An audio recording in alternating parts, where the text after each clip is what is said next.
مولاي صل وسلم دائما ابدا على حبيبك خير الخلق كلهم.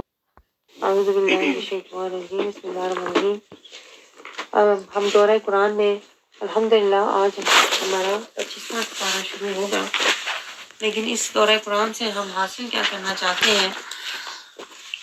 صرف ہم سنا کے جانا نہیں چاہتے، بلکہ اس سے ہم رحمان کی معرفت قرآن سے پانا چاہتے ہیں، کیونکہ قرآن رحمان کا کلام ہے، اور قرآن سے بہتر ہم رحمان کو کہیں سے بھی جان نہیں سکتے، اور رسول اللہ صلی اللہ علیہ وسلم کی عظمت بزبان رحمان ہی ہمیں صحیح پتہ چل سکتی ہے، اور قرآن کی حقیقت ہمیں قرآن سے ہی معلوم کرنی ہے، اور پھر ہمیں اپنے عقیدے کی اصلاح کرنی ہے تاکہ ہم زندگی بھر نہ بھٹک پائیں نہ کہیں بہک پائیں، اور ہمیں اپنی زندگی کی سمت کا، ڈائریکشن کا تعین کرنا ہے کہ ہم نے اپنی زندگی کس طرح گزارنی ہے۔ اب ہم اپنی بقیہ زندگی قرآن پر عمل کرنے میں زندگی گزاریں گے، اور اس طرح ہمیں اپنے ایک استاد کی اہمیت سمجھ میں آتی ہے، اور پھر ہمیں آخرت کی چاہت جو دائمی زندگی ہے اس کی چاہت ہمارے دلوں میں پیدا ہوتی ہے، اور ہم سب اپنا اپنا محاسبہ کرنے والے، سوچنے والے بن جاتے ہیں، اور پھر ہم تقویٰ کا زاد راہ اور ایمان کا نور جمع کرنے والے انشاءاللہ بنے جائیں گے۔ اللہ رب العزت ہمیں ہمارے مقاصد میں، ہماری نیتوں میں قرآن کا صدقہ، رحمان کا صدقہ ہمیں کامیابی عطا فرمائے، اور جب یہ دورہ قرآن ختم ہو تو اللہ تعالیٰ ہمیں نفس پروری سے چھڑا دے، فتنوں سے، بلاؤں سے، شیطان کے مکروں سے چھڑا دے، اور ہمیں قرآن کی محبت، چاہت، اطاعت نور میں ڈال دے، قرآن کا نور ہمارے سینوں میں اتار دے۔ تو 25ویں پارے کا آغاز ہوتا ہے، اعوذ باللہ من الشیطان الرجیم، بسم اللہ الرحمن الرحیم۔ سورۃ سجدہ، حامیم سجدہ میں ہم کل داخل ہوئے تھے، اور یہی سورت آگے چل رہی ہے 25ویں پارے میں بھی، اور اللہ رب العزت ارشاد فرماتا ہے الیہ یرد علم الساعہ، کہ یہ جو قیامت کا علم ہے یہ اللہ کی ذات ہی جانتی ہے کب آئے گی، اور باقی بھی جو بھی علم ہے وہ سب اللہ تعالیٰ جانتا ہے، کب کیا ہوگا، کس کے ہاں کب فصلیں پکیں گی، کب پھل پکیں گے، کب کس کے ہاں بچے کی ولادت ہوگی، ہر طرح کا قدر کا اور مستقبل کا، غیب کا علم اللہ کے پاس ہے۔ پھر اللہ تعالیٰ سمجھا رہا ہے کہ جب سارے علم اللہ کے پاس ہیں اور سب کچھ اللہ جانتا ہے، سب کچھ اللہ دیتا ہے، تو پھر کیسے اللہ کہتا ہے کہ تم میرے ساتھ کسی کو شریک ٹھہرا سکتے ہو جو کچھ بھی نہیں کرتے اور جو کچھ بھی کرنے کی طاقت نہیں رکھتے۔ تو اللہ تعالیٰ یہی سمجھا رہا ہے کہ جب اللہ کا یہ دعویٰ ہے تو پھر حشر کے دن کافرین، مشرکین کیا کہیں گے؟ وہ کہیں گے کہ قالوا آذناک ما منا من شہید، وہ کہیں گے آپ سے عرض کیے دیتے ہیں کہ ہم میں سے کوئی بھی گواہ نہیں ہے، یعنی وہ صاف مکر جائیں گے کہ ہم دنیا میں شرک کیا کرتے تھے یا بت پرستی کیا کرتے تھے۔ حشر کے دن وہ اپنے دعوے سے ہی مکر جائیں گے، اور وہ کہیں گے کسی نے ایسا کہا ہی نہیں اللہ کی بارگاہ میں، اس طرح سے کہیں گے کہ اپنے اس دعوے سے، عمل سے قطعاً مکر جائیں گے۔ تو یہی تو اللہ تعالیٰ سمجھا رہا ہے۔ اگر ہم پچھلی آیت کو لے کر چلیں، جہاں پر پیچھے بات ختم ہوئی تھی 24ویں پارے کی جو آخری آیت تھی، اس میں بھی اللہ تعالیٰ ہمیں یہی سمجھا رہا تھا کہ جو کافر منکر ہوتے ہیں، مشرک ہوتے ہیں، وہ شک میں ہی پڑے رہتے ہیں، اور وہ سوالات ہی کرتے رہتے ہیں، وہ دھوکے میں پڑے ہوئے ہیں، اور وہ قیامت کا ہی پوچھتے رہتے ہیں، یعنی نہ اعمال کا، نہ رحمت کا، نہ سنت کا، نہ شریعت کا، بس یہی پوچھیں کہ قیامت کب آئے گی۔ تو یہی تو اللہ کہہ رہا ہے کہ قیامت آ جائے گی تو اس سے فائدہ تو تمہیں کچھ بھی حاصل ہونا نہیں ہے، بلکہ بہتر یہ ہے کہ تم قیامت کی تیاری، قیامت کے بارے میں یعنی کہ پوچھنے کی بجائے تم اس کی تیاری میں وقت گزارو، تقویٰ کا زاد راہ اور ایمان کا نور جمع کرو، کہیں تاکہ ایسا نہ ہو کہ حشر کے دن تمہیں اللہ کے آگے شرمندگی اور ندامت اٹھانی پڑے۔ آگے اللہ تعالیٰ آیت 48 میں یہی بات کر رہا ہے کہ اس دن یہ سب ان کے جو بت تھے جن کی یہ پوجا کیا کرتے تھے، اب یہ بت پرست اور نفس پرست، آپ کو میں بتاؤں یہ دونوں ساتھ ساتھ ہیں۔ جو لوگ بتوں کی پوجا کرتے ہیں اور جو نفس کی پوجا کرتے ہیں نا، ان کا انجام منافقین، ظالمین، مشرکین اور کافرین، یہ سب بائیں ہاتھ میں ایک ہی طرف کھڑے ہوں گے۔ تو اللہ تعالیٰ یہی سمجھا رہا ہے کہ اس دن ان سے بت سب غائب ہو جائیں گے جس کی یہ دنیا میں دعویٰ کرتے تھے، جن کی یہ پوجا کیا کرتے تھے، اور اس دن انہیں سمجھ آ جائے گی حشر کے دن کہ آج اللہ کے سوا کوئی چارہ نہیں، آج اللہ کے سوا کوئی سہارا نہیں۔ تو یہی تو اللہ سمجھا رہا ہے کہ اس دن تمہیں سمجھ آنی ہے، آج کیوں نہیں سمجھتے؟ اس دن تمہیں پتہ چلے گا کہ اب کوئی وے آؤٹ نہیں ہے۔ تو اللہ تعالیٰ کہہ رہا ہے میں آج تمہیں وے آؤٹ دے رہا ہوں نا، آج تمہیں راستہ دے رہا ہوں نا قرآن کی شکل میں، تو کیوں نہیں لیتے؟ تو یہی اللہ سمجھا رہا ہے کہ یہ انسان کی فطرت ہوتی ہے کہ آخر تک بحث کرتا رہتا ہے، جھگڑا کرتا رہتا ہے، اور جب اللہ تعالیٰ کوئی بلائی دیتا ہے، دنیا میں ذرا کوئی اچھائی پہنچے تو خوش ہوتا پھرتا ہے، اتراتا پھرتا ہے، اور ذرا کوئی تکلیف پہنچے تو بڑا ایک دم مایوس ہو جائے گا اور ایک دم کہہ دے گا کہ مجھے تو کبھی ملا ہی کچھ نہیں، میری تو قسمت ہی خراب ہے۔ اللہ کہتے ہیں یہ انسان ہوتے ہیں جو ہر وقت ہر چیز جلد باز اور جھگڑالو اور ہر بات میں لالچ اور ہرس، اپنے مطلب کی بات میں خوش ہوتے ہیں، اور جہاں اللہ تعالیٰ کچھ روک دے تو وہاں مایوس ہو جاتے ہیں۔ اللہ کہتا ہے یہ انسان ہے، یعنی بندوں کی یہ فطرت نہیں ہوتی۔ بندہ تو ذکر، فکر، شکر، صبر اور توکل اور اللہ کی رضا میں وقت گزارتا ہے۔ اللہ تعالیٰ آگے یہی سمجھا رہا ہے کہ جب انسان، پھر اللہ انسان کی فطرت بتا رہا ہے کہ جب کوئی خوشی ملتی ہے تو کہتے ہیں ہمارا تو حق ہے، یہ تو خوشیوں پر تو ہمارا حق ہے، بلکہ خوشیاں ڈھونڈتے ہیں جو انسان ہوتے ہیں۔ اللہ ہمیں انسانی ذہنیت اور انسانی فطرت سمجھا کے اللہ یہ چاہتا ہے کہ ہم اس فطرت سے، اس ذہنیت سے، اصل میں نا اللہ چاہتا ہے کہ ہم نکلیں، انسان سے بندے بنیں۔ آپ کو یہ پوائنٹ سمجھ آ رہا ہے؟ اللہ تعالیٰ یہ چاہتا ہے کہ انسان سے بندے بن جاؤ۔ کب تک تم میں اپنی میری خوشی، میری خواہش، میری چاہت، میری محبت، میرا حکم، میری عزت، اللہ کہہ رہے ہیں کب تک تم اسی میں پڑے رہو گے؟ جب بجائے اس کے کہ تم حشر کے دن دیکھو کہ حکم اللہ کا ہے، بادشاہی اللہ کی ہے، آج ہی آنکھیں کھول لو۔ آج ہی اللہ کہہ رہا ہے خوشی یہ ہونی چاہیے کہ تم اپنے رب سے جڑ جاؤ، تم قرآن کی پیروی کرنے والے بن جاؤ۔ غم تو تمہیں یہ ہونا چاہیے، نہ دنیا کی خوشیاں، نہ دنیا کے غم، اس کی کوئی بھی اہمیت نہیں ہے۔ یہ سارا اللہ کہتا ہے یہ بس شیطان نے انسانوں کے اوپر مکر ڈالے ہوئے ہوتے ہیں اور وہ خوشیوں کی تلاش میں رہتے ہیں۔ ہوتا ہے کہ نہیں؟ ہم بھی یہی کہتے ہیں بہت خوشیاں ملیں مجھے، اگر خوشیاں ملیں گی تو اس کا مطلب ہے میری زندگی اچھی ہے۔ تو اللہ کہہ رہا ہے یہ انسانوں کی فطرت ہوتی ہے، میرے بندوں کی فطرت نہیں ہوتی۔ بندے تو رب کو خوش کرنے کی کوشش کرتے ہیں، لیکن جو انسان ہوتے ہیں وہ اپنے آپ کو خوش کرنے کی کوشش میں لگے رہتے ہیں، اور ذرا خوشی نہ ملے اپنے آپ کو تو فوراً مایوس ہو جاتے ہیں کہ مجھے تو ملا ہی کچھ نہیں، میری تو قسمت ہی خراب ہے۔ تو یہ اللہ تعالیٰ سمجھا رہا ہے کہ خوشی ملے تو سمجھتے ہیں یہ تو میرا حق تھا، مجھے ملنی چاہیے تھی۔ تو اللہ تعالیٰ کہہ رہا ہے کہ یہ سب جو ہے یہ وقتی چیزیں ہیں۔ اللہ تعالیٰ کہہ رہا ہے پھر آگے جا کے انہیں اپنا انجام مل جائے گا، تو وہ انجام کیا ہوگا؟ وہ سخت ترین عذاب ہوگا۔ تو اللہ تعالیٰ ہمیں یہی سمجھا رہا ہے کہ دنیا کے خوشی اور غم میں اپنی مہلت ضائع نہ کرو، اپنے رب کو خوش کرنے کی کوشش کرو، اپنے رب کو راضی کرو تاکہ تمہیں دائمی خوشیاں مل جائیں۔ آگے اللہ تعالیٰ ہمیں کیا سمجھا رہا ہے کہ جب انسان، پھر اللہ انسان کی ہی فطرت بتا رہا ہے، انسان جو ہے اسی کام میں اللہ کہتا ہے لگا رہتا ہے کہ جب انعام ملے تو وہ منہ پھیر لیتا ہے، کہتا ہے یہ تو میری اپنی محنت کا نتیجہ ہے۔ جب انسان کو انعام ملتا ہے تو اللہ کہتا ہے منہ پھیر لیتا ہے، پہلو بدل لیتا ہے، اور یہی سمجھتا ہے کہ یہ میری اپنی ہمت طاقت ہے۔ اور جب تکلیف کوئی پہنچتی ہے تو اللہ کہتا ہے انسان کی پتہ کیا فطرت ہے؟ پھر لمبی لمبی دعائیں کرے گا بیٹھ کے، ویسے چھوٹا سا بھی نہیں ذکر کرنا، خوشی میں اللہ کو بھول ہی جاتا ہے، خوشی میں اللہ کو بھول ہی جائے گا، اور جب تکلیف پہنچے گی تو پھر سارا دن تسبیح لے کے بیٹھا رہے گا، سارا دن میرا ذکر کرتا رہے گا. اللہ کہتا ہے یہ انسانی فطرت ہے.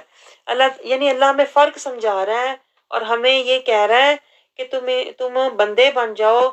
بندے کیا ہوتے ہیں؟ بندے اللہ کو وقتی طور پہ یاد نہیں کرتے، صرف مشکل میں یاد نہیں کرتے، بلکہ جو بندے ہوتے ہیں وہ اللہ کے راستے میں ندامت، ملامت، محنت، مشقت، ریاضت اور مجاہدہ کر رہے ہوتے ہیں.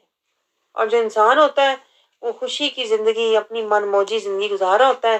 جب مصیبت پڑتی ہے تو پھر اسے اللہ یاد آ جاتا ہے. یہ فرق دیکھیں نا آپ. تو آگے اللہ تعالیٰ ہمیں یہ سمجھا رہا ہے کہ جو لوگ فرما دیجئے بھلا تم اگر یہ قرآن اللہ ہی کی طرف سے اترا ہے تو پھر تم اس کا انکار کرتے رہو تو اس شخص سے بڑھ کر کون گمراہ ہوگا. اللہ یہ سمجھا رہا ہے، یہ پوائنٹ نوٹ کریں کہ جو قرآن کا لوگ انکار کرتے ہیں کسی بھی شکل میں، آیات کا انکار کریں یا حکام کا انکار کریں یا حدود کا انکار کریں، یہ ساری ایک ایک بات ہے. تو جو لوگ قرآن کا انکار کرتے ہیں کسی بھی شکل میں، قولی، فعلی یا عملی، تو اللہ کہہ رہا ہے من ادلو، وہ جو لوگ ہیں گمراہ ہیں، اللہ کی نظر میں وہ گمراہ ہیں بھلے وہ نمازیں بھی پڑھتے ہیں. یہ بہت ہی ڈرنے والا پوائنٹ ہے. اور ہم کیا کہتے ہیں کہ ہمیں گمراہی سے بچا لے، ولدولین، سورۃ فاتحہ میں کہتے ہیں نا ولدولین سے بچا لے ہمیں. تو اللہ تعالیٰ ہمیں سمجھا رہا ہے ولدولین ہوتے کون ہے، پہلے یہ پہچان تو کرو. اگر تمہیں پہچان ہی نہیں ہوگی تو تم ہو سکتا ہے ساری زندگی یہیں بیٹھے رہو اور ساتھ ساتھ دعائیں بھی کرتے رہو اور نکلو ہی نہ اس گڑھے سے، دوالین کے گڑھے سے نکلنے کی تم کوشش ہی نہ کرو. تو اللہ تعالیٰ سمجھا رہا ہے جو لوگ قرآن سے دور ہیں نا وہ اصل میں شقاق بعید، دور کی، اللہ کہہ رہا ہے مخالفت میں پڑے ہوئے ہیں، اللہ سے دور ہیں. یعنی کہ وہ جانے انجانے اللہ کی مخالفت کر رہے ہیں، انہیں پتہ ہی نہیں ہوتا. کبھی منہ سے کچھ کہہ دیتے ہیں، کبھی کہتے ہیں کچھ ملا ہی نہیں، میری قسمت ہی خراب ہے. ناشکری اور ناقدری کے ایسے کلمات ان کے منہ سے نکل جاتے ہیں کہ اللہ کہتا ہے کہ وہ بہت پرلے درجے کی مخالفت میں، انہیں پتہ ہی نہیں ہوتا کہ وہ زبان سے اللہ کی مخالفت کر رہے ہیں. جب ہم پچھتاووں میں ہوتے نا، کاش یہ نہ ہوا ہوتا، کاش میرے ساتھ یہ نہ ہوا ہوتا، تو اللہ کہہ رہا ہے تم بہتر جانتے ہو کہ مجھے تمہارے ساتھ کیا کرنا تھا. خالق میں ہوں، مالک میں ہوں، رازق میں ہوں، بادشاہ میں ہوں، اور تم منہ سے ایسے کلمے کہہ جاتے ہو. کیونکہ قرآن کا ہمارے پاس علم اور شعور نہیں ہوتا، اس لیے ہم زبان سے ناشکری اور مایوسی اور کفر کے کلمات کہہ جاتے ہیں. کہتے ہیں کہ نہیں؟ اکثر ہم کہہ جاتے ہیں یہ نہیں ہونا چاہیے تھا، میری تو یہ پچھتاوا ہے، اگر میں نے یہ نہ کیا ہوتا تو میں بڑی صحیح زندگی گزار رہی ہوتی. تو اللہ تعالیٰ کہہ رہا ہے یہ میرا پلان تھا فرام دا ڈے ون. تقدیر ہم سب کی زندگی کی، جیسے دیکھیں چاند اور سورج کی اللہ نے راستے معین کیے ہوئے نا، اسی طرح ہماری تقدیر، ہماری زندگی کا راستہ کا تعین بھی اللہ رب العزت نے شروع پہلے دن سے ہی کر رکھا تھا کہ اس کی زندگی میں یہ آزمائشیں آئیں گی، یہ تکلیفیں آئیں گی. لیکن اس سے اللہ کا مقصد کیا ہوتا ہے؟ جتنی زیادہ تکلیفیں، دیکھیں انبیاء کرام کا ہم قصے پڑھتے ہوئے آ رہے ہیں، جتنی زیادہ تکلیفیں کسی نبی کو آئی ہیں اتنا ہی زیادہ اس کا درجہ اللہ کی بارگاہ میں بلند ہوتا ہے. تو اللہ تعالیٰ ہمیں بھی دکھ اور تکلیفیں اس لیے دیتا ہے کہ اللہ تعالیٰ ہمیں فتنوں سے، ظلمت سے، جہالت سے، غفلت سے، منافقت سے نکالنا چاہتا ہے.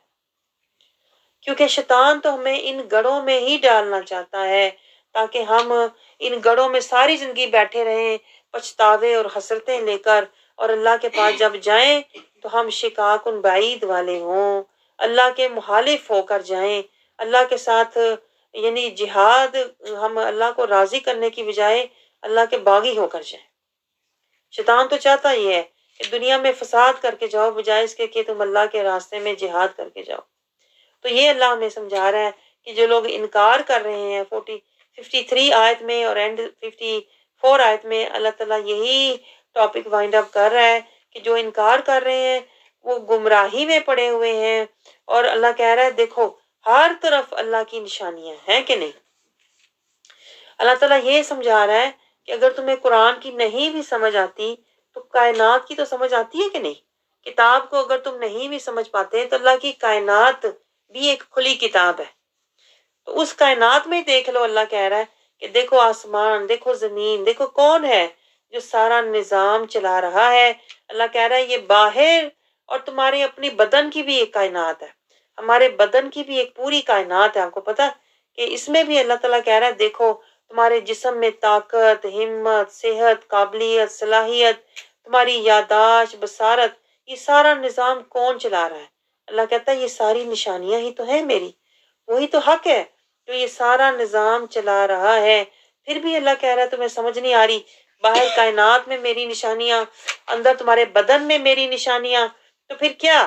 اللہ تعالیٰ کہتا ہے جان لو کہ وہ لوگ اپنے رب کے حضور پیشی کی نسبت شک میں پڑے ہوئے ہیں.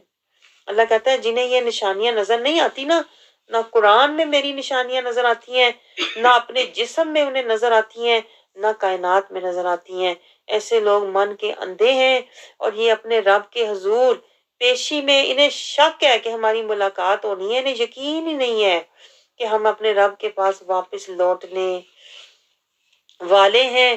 اس لیے یہ نفس پرستی اور اپنی خوشی کے لیے زندگی گزار رہے ہیں. اور اللہ کہہ رہا ہے انہو بکل شیء محیط. اللہ کہہ رہا ہے اللہ ہر چیز کا احاطہ فرمانے والا ہے. یہاں پر سورۃ حامیم سجدہ ختم ہو جاتی ہے. اور سورۃ حامیم سجدہ کو اگر ہم ایک نظر دیکھیں، اس کا خلاصہ کیا بنتا ہے؟ قرآن نازل کیا رحمان رحیم نے، نہیں مانتے اس کو ظالمین اور مشرکین. کائنات کا نظام بنایا، یہ تقدیر العزیز العلیم. جٹلانے والے تباہ ہوں گے، ہاتھ پاؤں گواہی دیں گے، واسطے حاصرین. استقامت کے ساتھ فرشتے مدد کرتے ہیں، واسطے مومنین. حق کی طرف بلاؤ اور ہو جاؤ مسلمین. برائی کو بلائی سے دور کرو، حکم ہے رب العالمین. فرشتے ہر وقت تسبیح کرتے ہیں، تو جو انکار کرے گا اس کے لیے ہے عذاب جہیم. قیامت کا اور ہر شے کا علم رب کے پاس ہے، وہ ہے قادر شیء علیم. انسان جھگڑالو، جلد باز اور خوشیوں کا ہے حریص. قرآن کا انکار کرتا ہے فی شقاق بعید. اللہ نشانیوں سے حق دکھاتا ہے اور ہے شہید گواہ.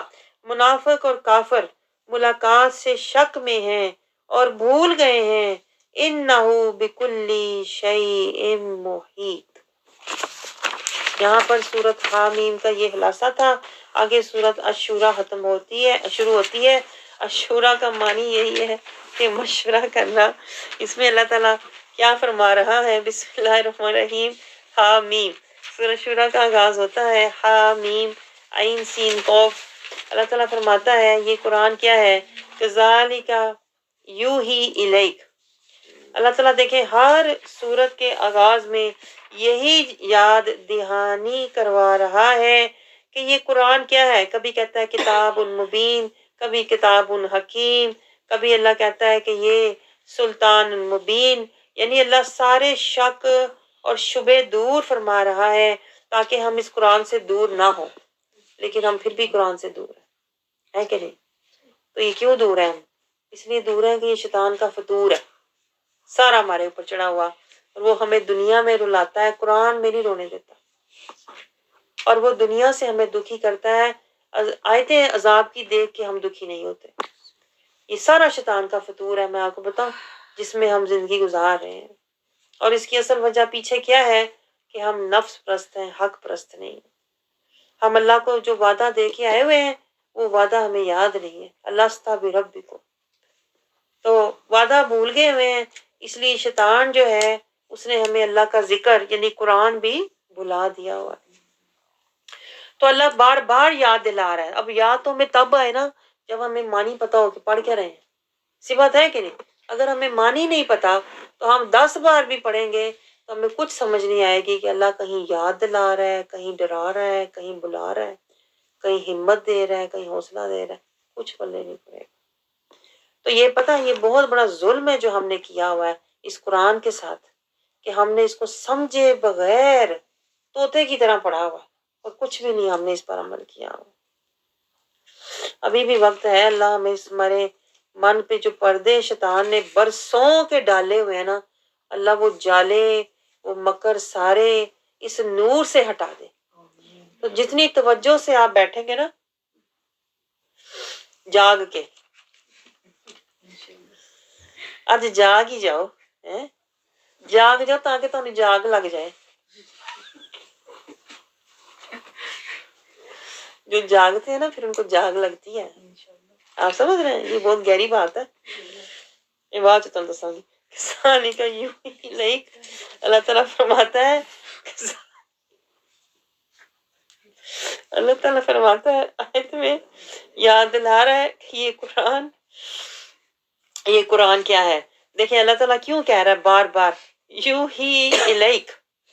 اللہ تعالیٰ اس لیے کہتا ہے کہ اس کو عام نہ لینا. ہم نے پھر بھی عام لیا ہے، بلکہ عام سے بھی نیچے قرآن ہے. عام بھی جو کتاب ہوتی ہے نا، ہم کچھ پڑھیں تو اس کا معنی یہ کیا رہا ہے، اس کا مطلب کیا ہے، تھوڑا غور کرتے ہیں، معنی مفہوم سمجھ کے پھر جواب دیتے ہیں کہ نہیں. لیکن قرآن دیکھیں، اللہ کے میسج کب کے آئے پڑے ہیں ہمارے لیے، میسج آیا ہوا ہے، نہ ہم نے آج تک کھولا، نہ سمجھا، نہ رسپانس دیا. اللہ کا صبر دیکھیں، اللہ کا صبر دیکھیں، اللہ نے پھر بھی ہماری پکڑ ابھی تک نہیں کی. تو اللہ یاد دلا رہا ہے کہ یہ قرآن وحی ہے، وحی میری الیکا آپ کی طرف. تو اللہ یاد دلا رہا ہے کہ یہ قرآن وسیلہ مصطفیٰ. اب دیکھیں وہ کہتے وہابی کہتے ہیں وسیلے کو نہ مانو. اللہ بار بار وسیلہ یاد دلاتا ہے. یو ہی الیک، یہ قرآن میں نے وحی کیا اپنے محبوب کی طرف.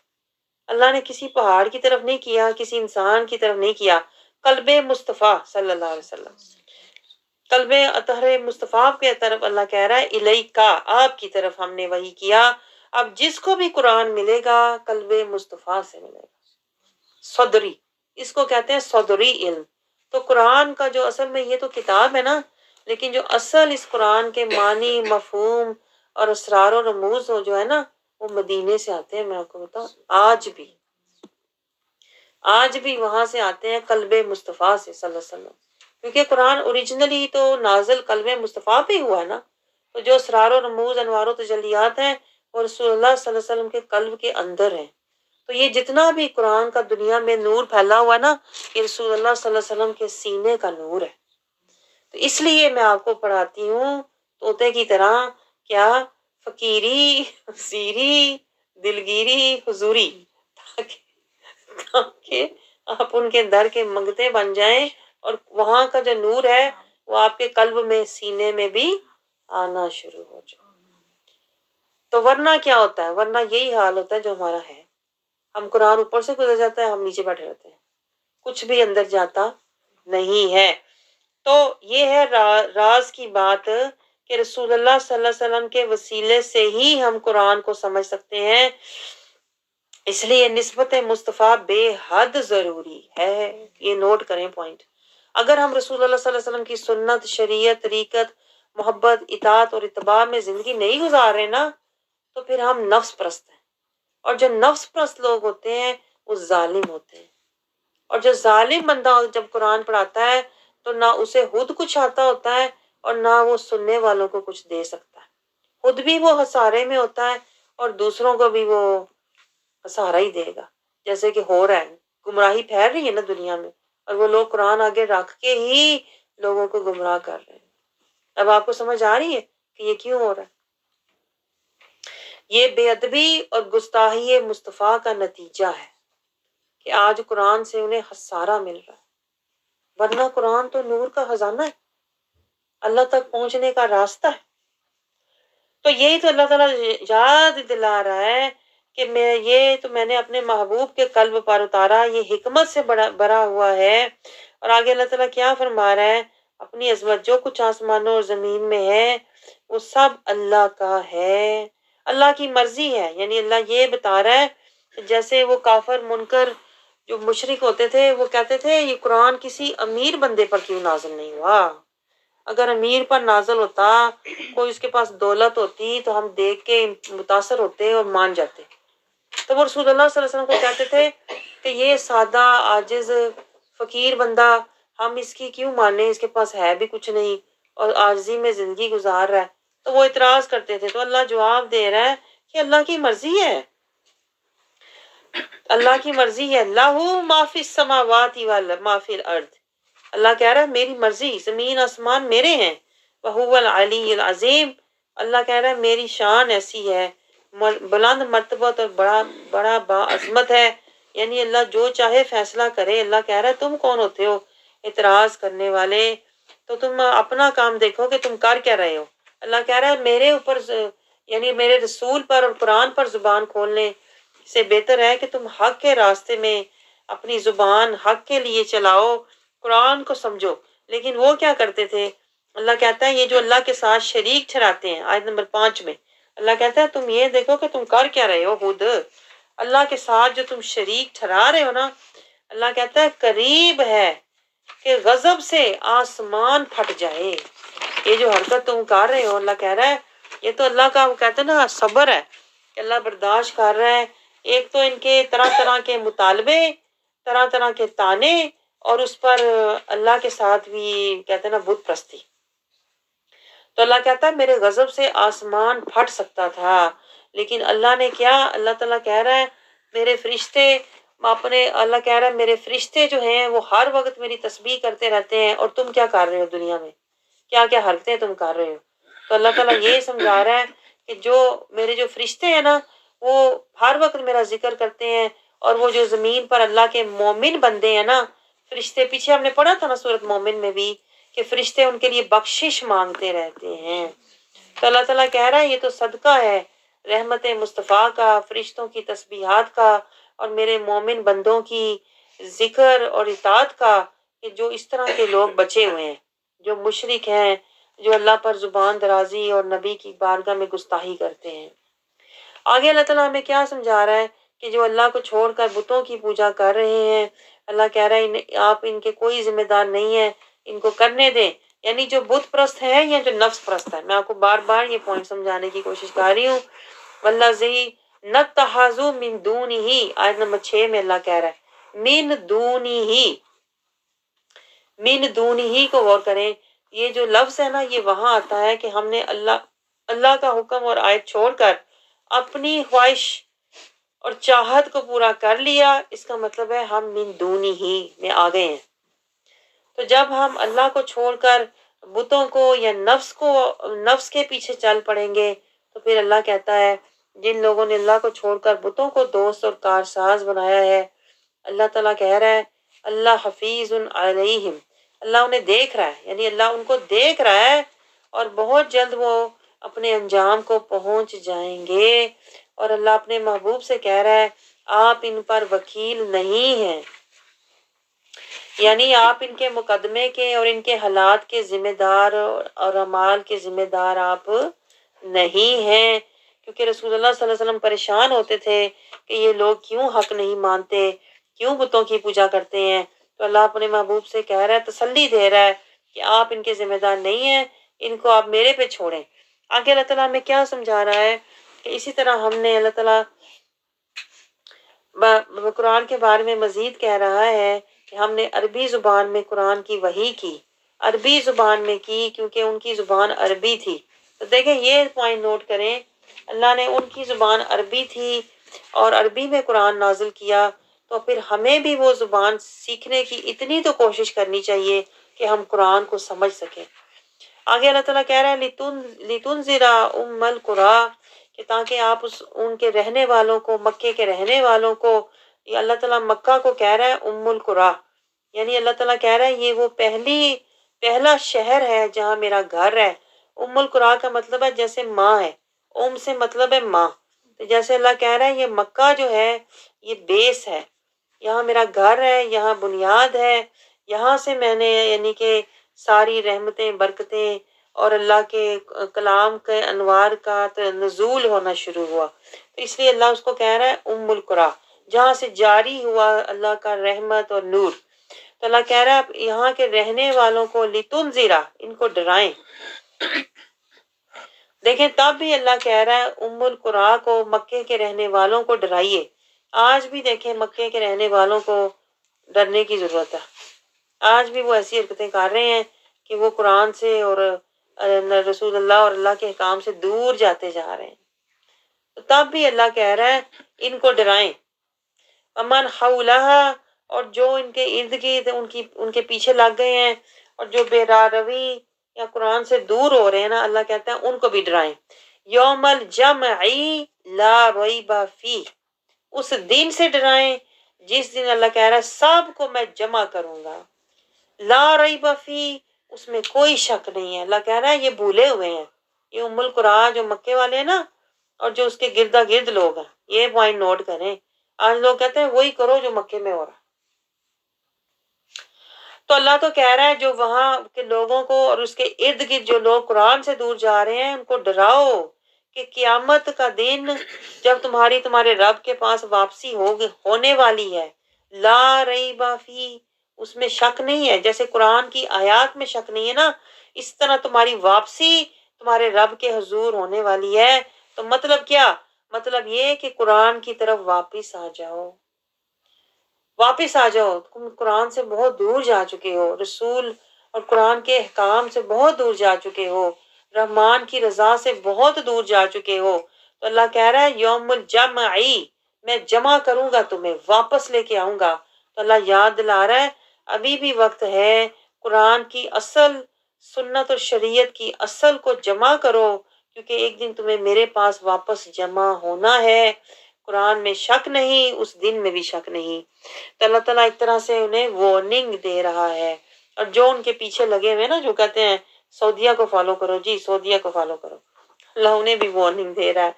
اور اللہ تعالیٰ کیا سمجھا رہا ہے؟ پھر اللہ کہہ رہا ہے جنت میں کون جائے گا؟ دو گروہ ہوں گے۔ دیکھیں اللہ نے یہ نہیں کہا کہ ام القرآ مکے والے سارے جنت میں جائیں گے، یہ نہیں کہا اللہ نے ان کو، بلکہ اللہ نے ڈرایا ہے کہ تم یعنی کہ واپس آ جاؤ قرآن کی طرف، اور تم قیامت کی تیاری کرنے والے بن جاؤ۔ پھر اللہ کہہ رہا ہے فریق فی الجنہ و فریق فی السعیر۔ اللہ تعالیٰ کہہ رہا ہے حشر کے دن کیا ہوگا، انہیں سمجھ جانا چاہیے، جو ام القرآ والے ہیں انہیں بھی اور جو لوگ ان کے پیچھے ہیں، کہ حشر کے دن دو گروہ بننے والے ہیں۔ ایک گروہ جنت میں ہوگا، دوسرا گروہ دوزخ میں ہوگا۔ ایک اصحاب الجنہ، ایک اصحاب السعیر۔ اب یہ پوائنٹ نوٹ کریں آپ۔ اب جو قرآن سے دور ہے وہ تو اصحاب السعیر ہوں گے، اور جو قرآن کی پیروی کر رہے ہیں اور رسول اللہ صلی اللہ علیہ وسلم کی پیروی کر رہے ہیں وہ اصحاب الجنہ ہوں گے۔ یہ اللہ سمجھا رہا ہے۔ آگے اللہ تعالیٰ کیا سمجھا رہا ہے؟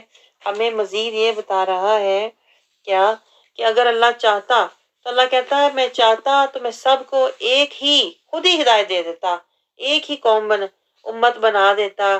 یعنی جس طرح اوریجنلی، جیسے وہاں پر رسول اللہ صلی اللہ علیہ وسلم نے شروع کیا تھا، اسلام کی تبلیغ شروع کی تھی اور دین کے احکامات کو وہاں پر آپ نے نافذ فرمایا تھا نا۔ اللہ کہتا ہے اگر میں چاہتا تو میں ایسے ہی رہنے دیتا، لیکن اللہ کہتا ہے میں نے یہ دیکھنا تھا کہ کون ہے۔ اللہ کہتا ہے وہ جسے چاہتا ہے اپنی رحمت میں داخل فرماتا ہے۔ اللہ کہتا ہے میں نے یہی تو دیکھنا تھا کہ کون ہے جو میرے محبوب کا پیروکار ہے، جو میرے محبوب کا تابع دار ہے، جو میری رحمت کا طلبگار ہے۔ میں نے تو یہ ڈھونڈنا تھا۔ یہ پوائنٹ نوٹ کریں، ورنہ تو اللہ کہہ رہا ہے مکہ میں میرا گھر تھا، مکہ میں میرا گھر تھا، مکے سے تو قرآن کا نور شروع ہوا تھا، اسلام کا نور مکے میں شروع ہوا تھا، لیکن اس کے بعد لوگوں نے اس سے ہٹنا شروع ہو گئے، اس سے آگے پیچھے ہونا شروع ہو گئے۔ تو اللہ کہتا ہے اگر میں چاہتا نا تو میں انہیں اسی طرح رکھتا جس طرح وہ پہلے تھے، لیکن اب میں نے یہ دیکھنا ہے کہ رسول اللہ صلی اللہ علیہ وسلم کے جیسے وصال کے بعد بھی کون ان کا طالب ہوتا ہے، کون ابھی بھی پیروی مصطفیٰ میں زندگی گزارنا چاہتا ہے۔ میں یہ شاء فی رحمتی، اپنی رحمت میں داخل فرماتا ہوں، اللہ کہتا ہے جس کو چاہتا ہوں، ہر کسی کو نہیں داخل کرتا۔ یہ پوائنٹ نوٹ کریں۔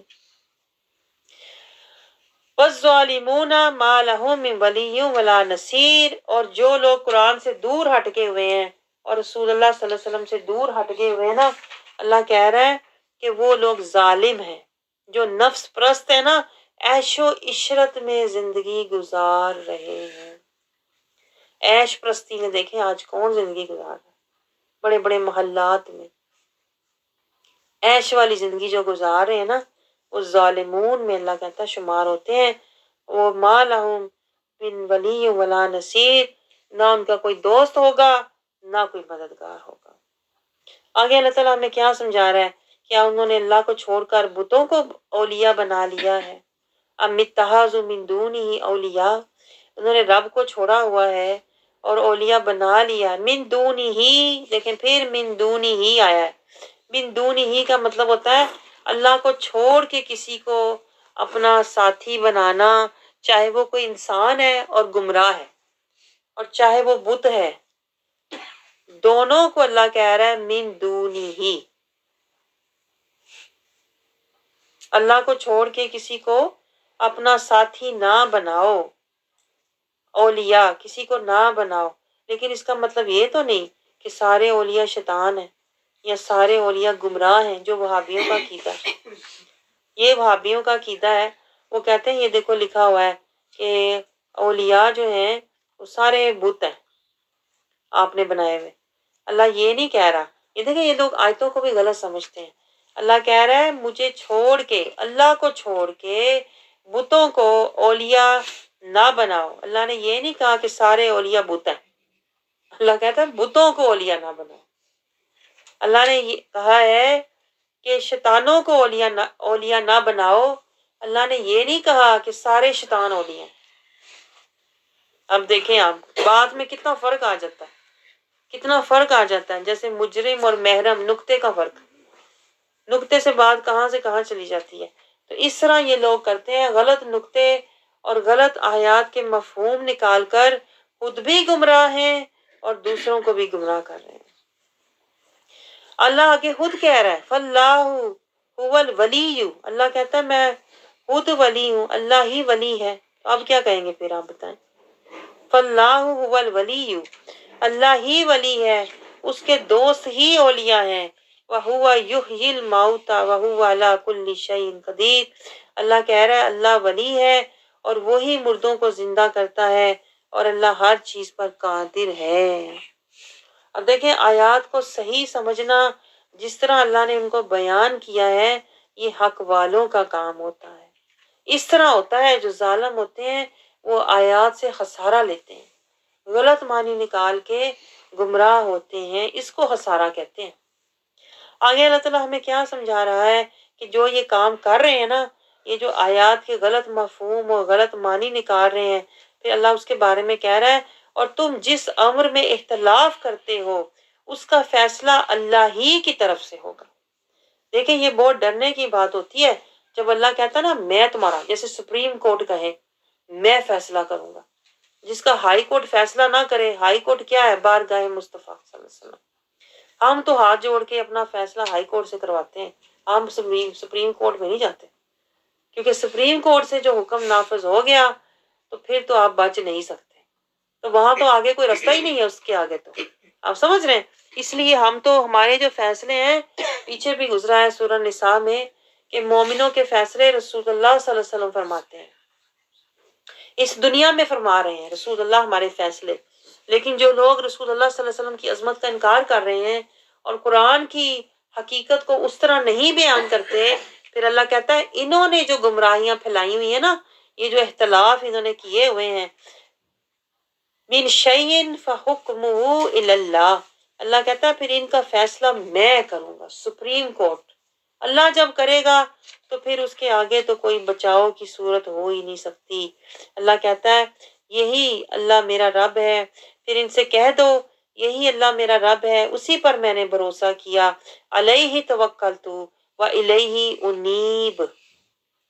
اب جو لوگ رسول اللہ صلی اللہ علیہ وسلم کو یعنی کہ ستاتے تھے، پھر اللہ نے رسول اللہ صلی اللہ علیہ وسلم کو سمجھایا کہ جو آپ کو نہیں مان رہے اور قرآن کے بارے میں مطالبے کرتے ہیں، شک کرتے ہیں نا، آپ ان کا جو فیصلہ ہے نا وہ میرے سپرد کریں اور آپ اللہ پر توکل کریں، وَإِلَيْهِ انیب، اور آپ اللہ کی طرف بہت رجوع کرنے والے بن جائیں، یعنی غم نہ کریں۔ یہ اللہ ہمیں بھی سمجھا رہا ہے کہ غم نہ کرو، جب آپ کسی کو صحیح بات بتاؤ، بھلے وہ آپ کا خاندان ہے یا آپ کے اولاد ہے، اگر وہ آپ کی بات نہیں مانتے نا، تو پھر اس کے بعد آپ نے کرنا کیا ہے؟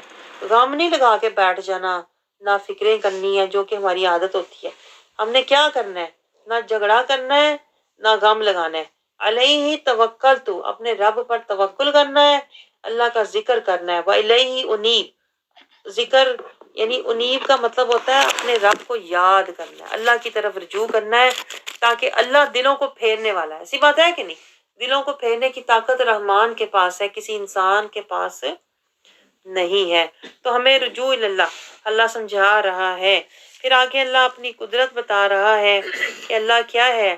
آسمانوں اور زمین کو، یعنی اللہ کہہ رہا ہے کہ میں تو اتنی قدرتوں والا، اتنی شانوں والا، اتنی عظمتوں والا ہوں، تو پریشان ہونے کی تمہیں ضرورت کیا ہے؟ تو اللہ تعالیٰ یہ سمجھانے کے لیے آیت 11، 12 اور 13 میں کیا فرماتا ہے کہ آسمانوں کو اللہ کہہ رہا ہے میں ہی عدم سے وجود میں لایا ہوں. یعنی اللہ کہہ رہا ہے تم نے تو نہیں لایا نا کچھ بھی. جب میں اتنے بڑے بڑے کام کر سکتا ہوں تو ایک تمہاری اولاد کو ہدایت نہیں دے سکتا؟ ایک تمہارے خاندان میں تمہاری بات سنی نہیں جا سکتی؟ تو اللہ کہہ رہا ہے جب میں سمیع و بصیر ہوں، سب کرنے پر قادر ہوں، دیکھو میں نے کیسے تمہارے لیے جوڑے بنائے، ان کو پھیلایا اور تمہیں سب چیزیں دیں. لیسا کمثلہ شیء. آیت نمبر 11 میں اللہ اپنی تعریف اور اپنی شان بیان کر رہا ہے. اللہ کہہ رہا ہے میری مثل تو ہے ہی کوئی نہیں. لیسا کمثلہ شیء، میری مثل کوئی نہیں، میری مثال کوئی نہیں، اور میں جب کرنے پہ کچھ آتا ہوں تو کسی کا سوال کوئی نہیں. یعنی میں کسی کو جواب دہ نہیں ہوں، میں جو چاہے کروں. آگے اللہ تعالیٰ کیا سمجھا رہا ہے؟ آسمانوں اور زمین کی کنجیوں کا مالک اللہ ہے. یعنی جب بھی مانگو اللہ کے خزانوں سے مانگو. کسی سے اگر آپ مانگو گے تو وہ کتنی بار دے گا؟ آخر وہ تنگ آ جائے گا. تو اللہ کہتا ہے میرے خزانوں سے مانگو، میں آسمانوں اور زمین کی کنجیوں کا مالک ہوں، میں ہی رزق دیتا ہوں، میں ہی ہر شے کو جاننے والا ہوں. آگے اللہ تعالیٰ ہمیں کیا سمجھا رہا ہے آیت نمبر 13 میں؟ اسی نے تمہارے لیے، دیکھیں شرع سے شریعت ہے، شرع لکم من الدین. اللہ تعالیٰ سمجھا رہا ہے کہ دین کو یعنی کہ دین پر عمل کس طرح کرنا ہے. دین پر جو عمل ہوتا ہے نا وہ شریعت کہلاتا ہے. تو اللہ کہتا ہے شرع لکم من الدین، جو تمہارے دین کی شریعت ہے نا وہ بھی اللہ کہتا ہے میں نے مقرر کی ہوئی ہے. ما وصی بہ، جو رسول اللہ صلی اللہ علیہ وسلم نے ہمیں دین پر عمل کر کے دکھایا ہے نا اس کو شریعت کہتے ہیں. آپ سمجھ رہے ہیں؟ اور جب رسول اللہ صلی اللہ علیہ وسلم نے اس میں اپنی محبت اور اپنا طریقہ اور اپنی چوائس اور اپنی پسند شامل کر لی تو پھر اس کو طریقت کہتے ہیں. اور طریقت شریعت سے اوپر ہوتی ہے اس لیے.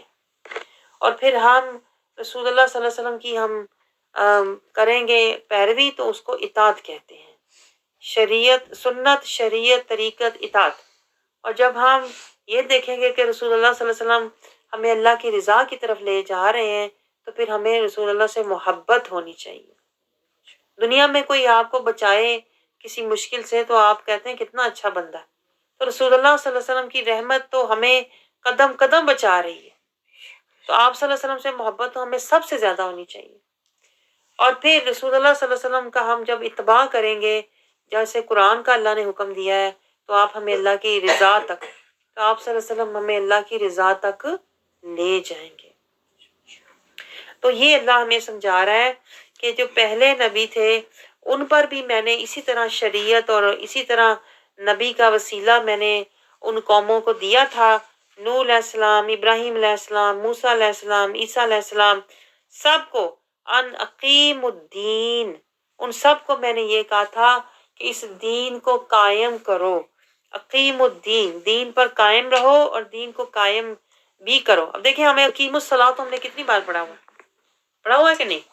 اقیم الصلاۃ پڑھا ہے نا؟ آپ نے ایک ہی اقیم الصلاۃ پڑھا ہوا ہے، وہ بھی نہیں کیا.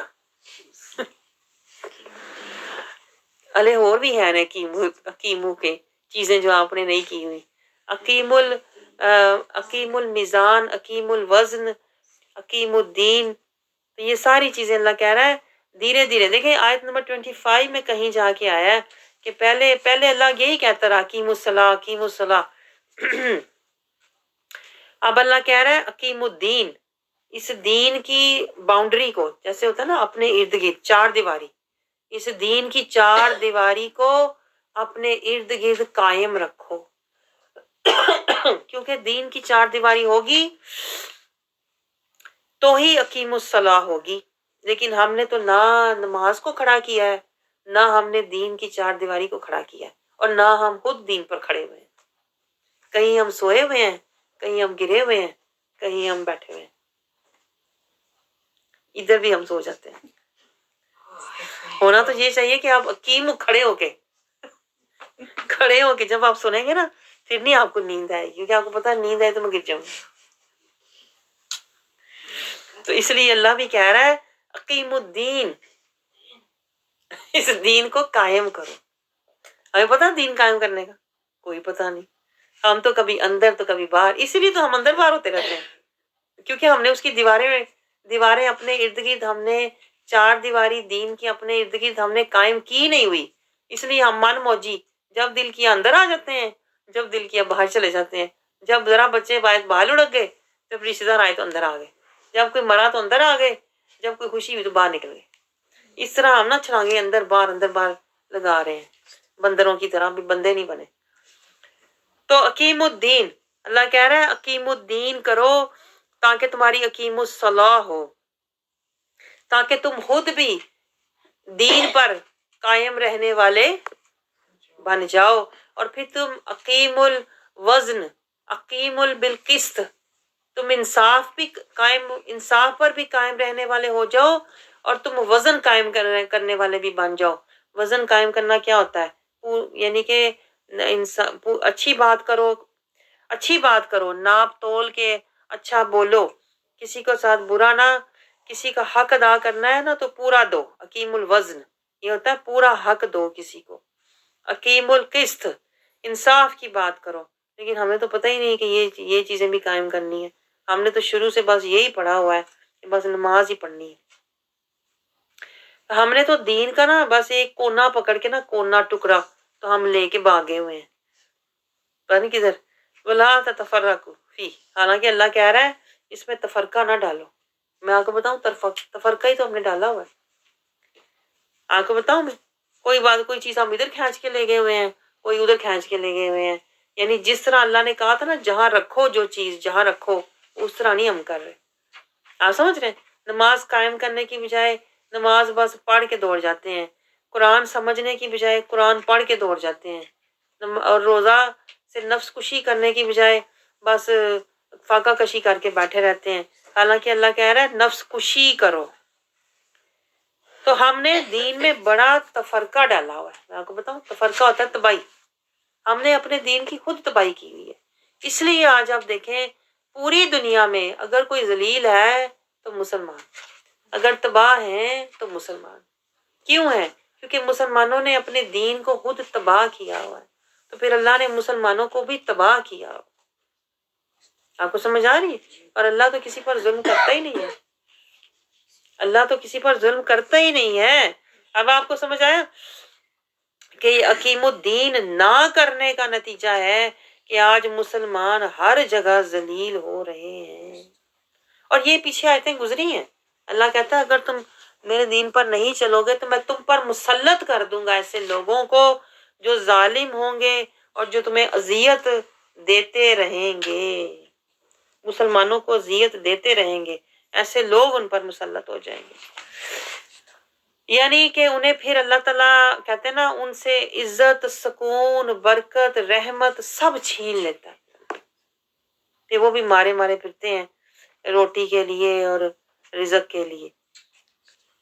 تو آگے اللہ تعالیٰ ہمیں کیا سمجھا رہا ہے کہ یہ جو کافر ہیں، مشرکوں پر اللہ کہتا ہے یہ بات بہت ہی گراں گزرتی ہے کہ جس کی طرف آپ انہیں بلا رہے ہیں. یہ قرآن اللہ کہتا ہے انہیں پسند نہیں ہے. اللہ جسے چاہتا ہے اپنے حضور میں. آگے اللہ تعالیٰ یہی بات جو میں نے آپ کو پہلے بتائی تھی، یہ اسی کا ذکر اللہ کر رہا ہے کہ مشرک کہتے ہیں کہ یہ قرآن اسی پر نازل ہونا تھا، ایک عاجز مسکین بندے پر، حالانکہ ہم تو میر کبیر ہیں، ہم پہ نازل کیوں نہ ہوا. تو اللہ کہہ رہا ہے یہ بات انہیں بہت گراں گزرتی ہے. تو یہ تو اللہ کی مرضی ہے. اللہ اسی کا جواب دے رہا ہے اللہ یجتبی الیہ من یشاء ویہدی الیہ من ینیب. اللہ کہہ رہا ہے کہ یہ اللہ ہے، اللہ چن لیتا ہے کبھی آپ نے یہ دعا کی ہے؟ یہ اتنی پیاری دعا ہے، آپ کو پتہ ہے یہ دعا ہے، اللہ یجتبی الیہ من یشاء، یا اللہ ہمیں چن لے، یا اللہ تو ہمیں اپنے لیے چن لے، یجتبی الیہ من یشاء ویہدی الیہ من ینیب، یا اللہ تو ہمیں چن لے ہدایت کے لیے اور ہمیں منیب بنا لے، ینیب بنا لے۔ دیکھیں پیچھے آیا انیب، رجوع کرنے والا، پھر ایک ہوتا ہے منیب جو چل پڑا، پھر ایک ہوتا ہے ینیب جو ہو گیا اللہ کا۔ یہ اللہ سمجھا رہا ہے، اللہ کہہ رہا ہے کہ میں جسے چاہے میں منتخب کر لیتا ہوں اور میں جسے چاہے اپنی ہدایت کے لیے اپنی طرف رستہ دکھا دیتا ہوں۔ تو یہ دعا کیا کریں اپنے لیے، اللہ یجتبی الیہ من یشاء ویہدی الیہ من ینیب۔ یہ بہت پیاری دعا ہے۔ آگے اللہ تعالیٰ ہمیں کیا سمجھا رہا ہے کہ اللہ تعالیٰ جن لوگوں نے، اللہ کہہ رہا ہے فرقے بنائے ہوئے ہیں دین میں، ان کے لیے مہلت ہے، اسی ورنہ تو اللہ کہتا ہے میں فیصلہ کر چکا ہوتا۔ تو اللہ نے ان کو مہلت دی ہوئی ہے، اور اللہ آگے کہہ رہا ہے کہ یہ لوگ شک میں پڑے ہوئے ہیں، جو فرقوں میں پڑے ہوئے ہیں نا، آیت 14 میں اللہ کہہ رہا ہے اصل میں یہ لوگ شک میں پڑے ہوئے ہیں، اسی لیے دین کی ایک ایک کونا پکڑ کے تو اسی میں لڑ رہے ہیں۔ اللہ کہہ رہا ہے انہوں نے آخرت کی تیاری نہیں کی، بلکہ یہ آپس میں لڑ رہے ہیں۔ تو اس کا مطلب ہے انہیں آخرت کا یقین ہی نہیں ہے۔ اگر انہیں آخرت کا یقین ہوتا تو یہ آپس میں فرقے بندیاں اور آپس میں مناظرے، یہ جو مناظرے کرتے ہیں لوگ، ہاں بہا کی قرآن سے بحث کرنی شروع ہو جاتے ہیں، ہاں بہا میں نے دیکھا ہے کئی لوگ تو یوٹیوب پہ چڑھ کے لگے ہوتے ہیں لڑنے۔ تو اللہ کہہ رہا ہے ایسے لوگ، انہیں آخرت کا یقین ہی نہیں ہے کہ ہمارے رب سے ملاقات ہونے والی ہے، ورنہ تو یہ ڈرتے اور تیاری کرنے والے بن جاتے۔ تو پھر تو یہ بولتے ہوئے بھی 100 بار ڈرتے۔ یہ جو بے خوف ہو کے لوگ قرآن کے بارے میں غلط باتیں دھڑلے سے رسول اللہ کے بارے میں پھیلاتے ہیں نا، اللہ کہتا ہے اصل میں انہیں یقین ہی نہیں ہے کہ ہماری اپنے رب سے ملاقات ہونے والی ہے۔ جسے یقین ہو اس کے پاس تو پھر وقت ہی نہیں ہوتا کہ وہ جا کے دنگے فساد کرے اور مناظرے کرے۔ آگے اللہ تعالیٰ ہمیں کیا سمجھا رہا ہے؟ بس اسی دین کے لیے اللہ کہہ رہا ہے اپنے نبی کو، رسول اللہ صلی اللہ علیہ وسلم کو اللہ سمجھا رہا ہے کہ آپ چھوڑیں ان کو جو لڑ رہے ہیں، جنہیں یقین نہیں ہے، جنہیں شک ہے، آپ چھوڑ دیں ان کو۔ اللہ کہہ رہا ہے آپ اسی دین کی دعوت کو جاری رکھیں۔ یہ دیکھیں اللہ ہمیں بھی یہ سمجھا رہا ہے، اور رسول اللہ صلی اللہ علیہ وسلم کے وسیلے سے، کہ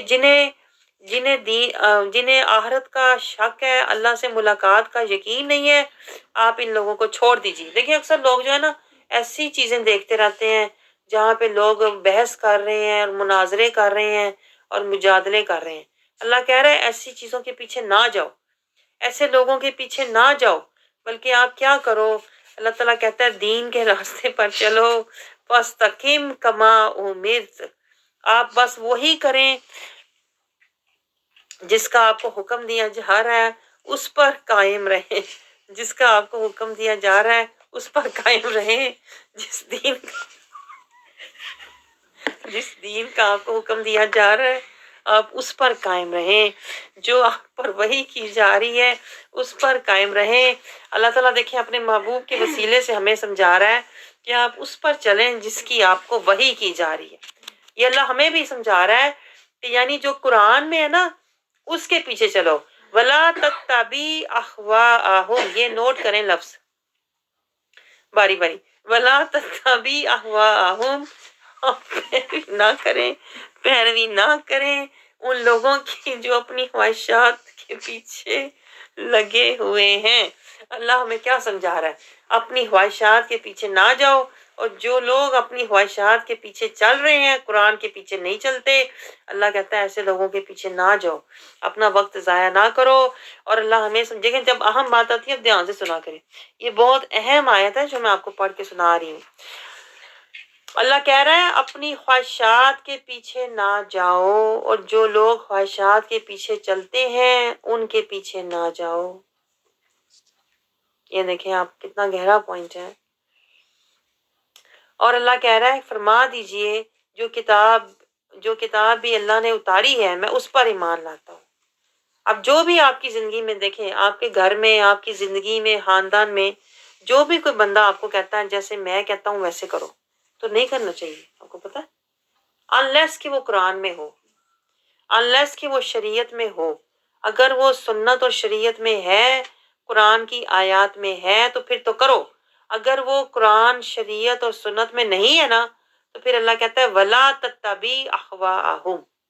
وہ کوئی بھی ہے بندہ، بولے تمہارا باپ ہے، بھائی ہے، شوہر ہے، بیٹا ہے، اگر وہ ایسی بات کر رہا ہے جو صرف اس کی اپنی خواہش ہے، قرآن اور حدیث میں اور شریعت میں کہیں بھی نہیں ہے، تو پھر اس کے پیچھے نہیں جانا چاہیے. اب دیکھیں یہ نکتے ہم نہیں سمجھتے. ہم سمجھتے ہیں نہیں خاوند دی منی ہے، جو مرضی خاوند کے. تو آگے اللہ تعالیٰ کیا سمجھا رہا ہے؟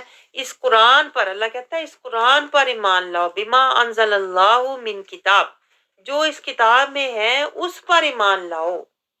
خاندان پر ایمان نہ لاؤ جو ہم نے کیا ہوا ہے.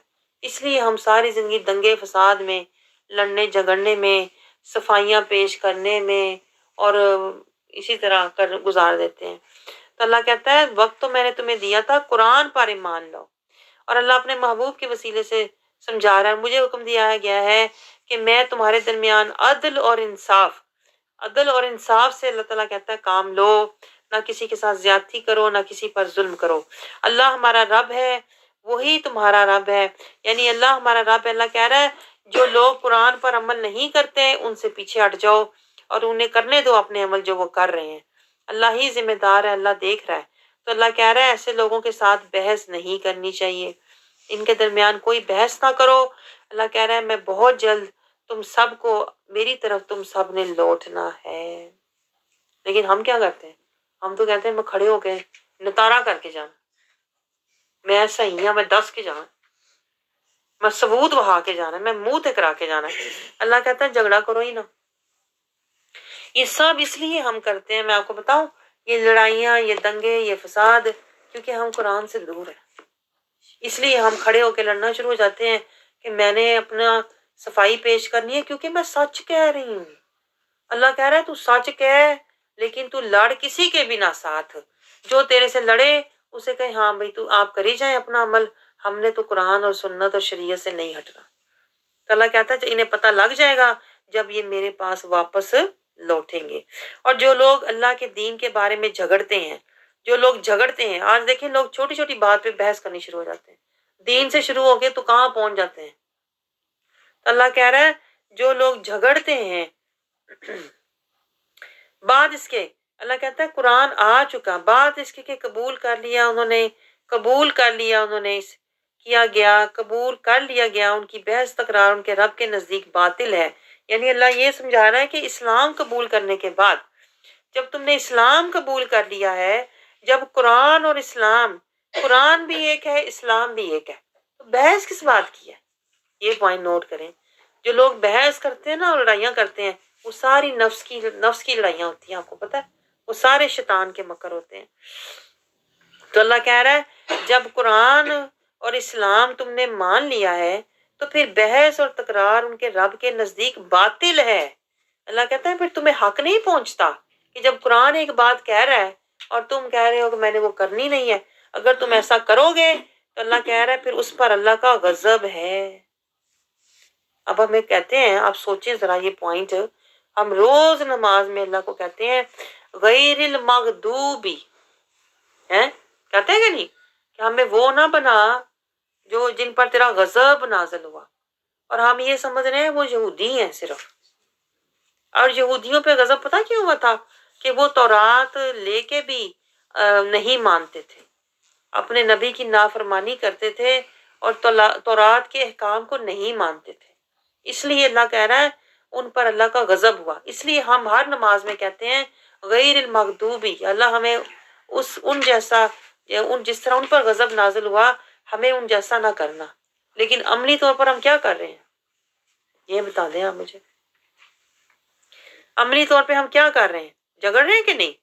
قرآن میں جھگڑ رہے ہیں، اسلام میں جھگڑ رہے ہیں، رسول کے بارے میں جھگڑ رہے ہیں، بحث کر رہے ہیں، مناظرے کر رہے ہیں، ایک دوسرے کو نیچا دکھا رہے ہیں اور سمجھ رہے ہیں کہ میں تو بڑا جانتا ہوں اس لیے میں لڑ سکتا ہوں. اللہ کہتا ہے کہیں بھی تمہیں لڑنے کا اور جھگڑنے کا حکم بحث کا نہیں ہے.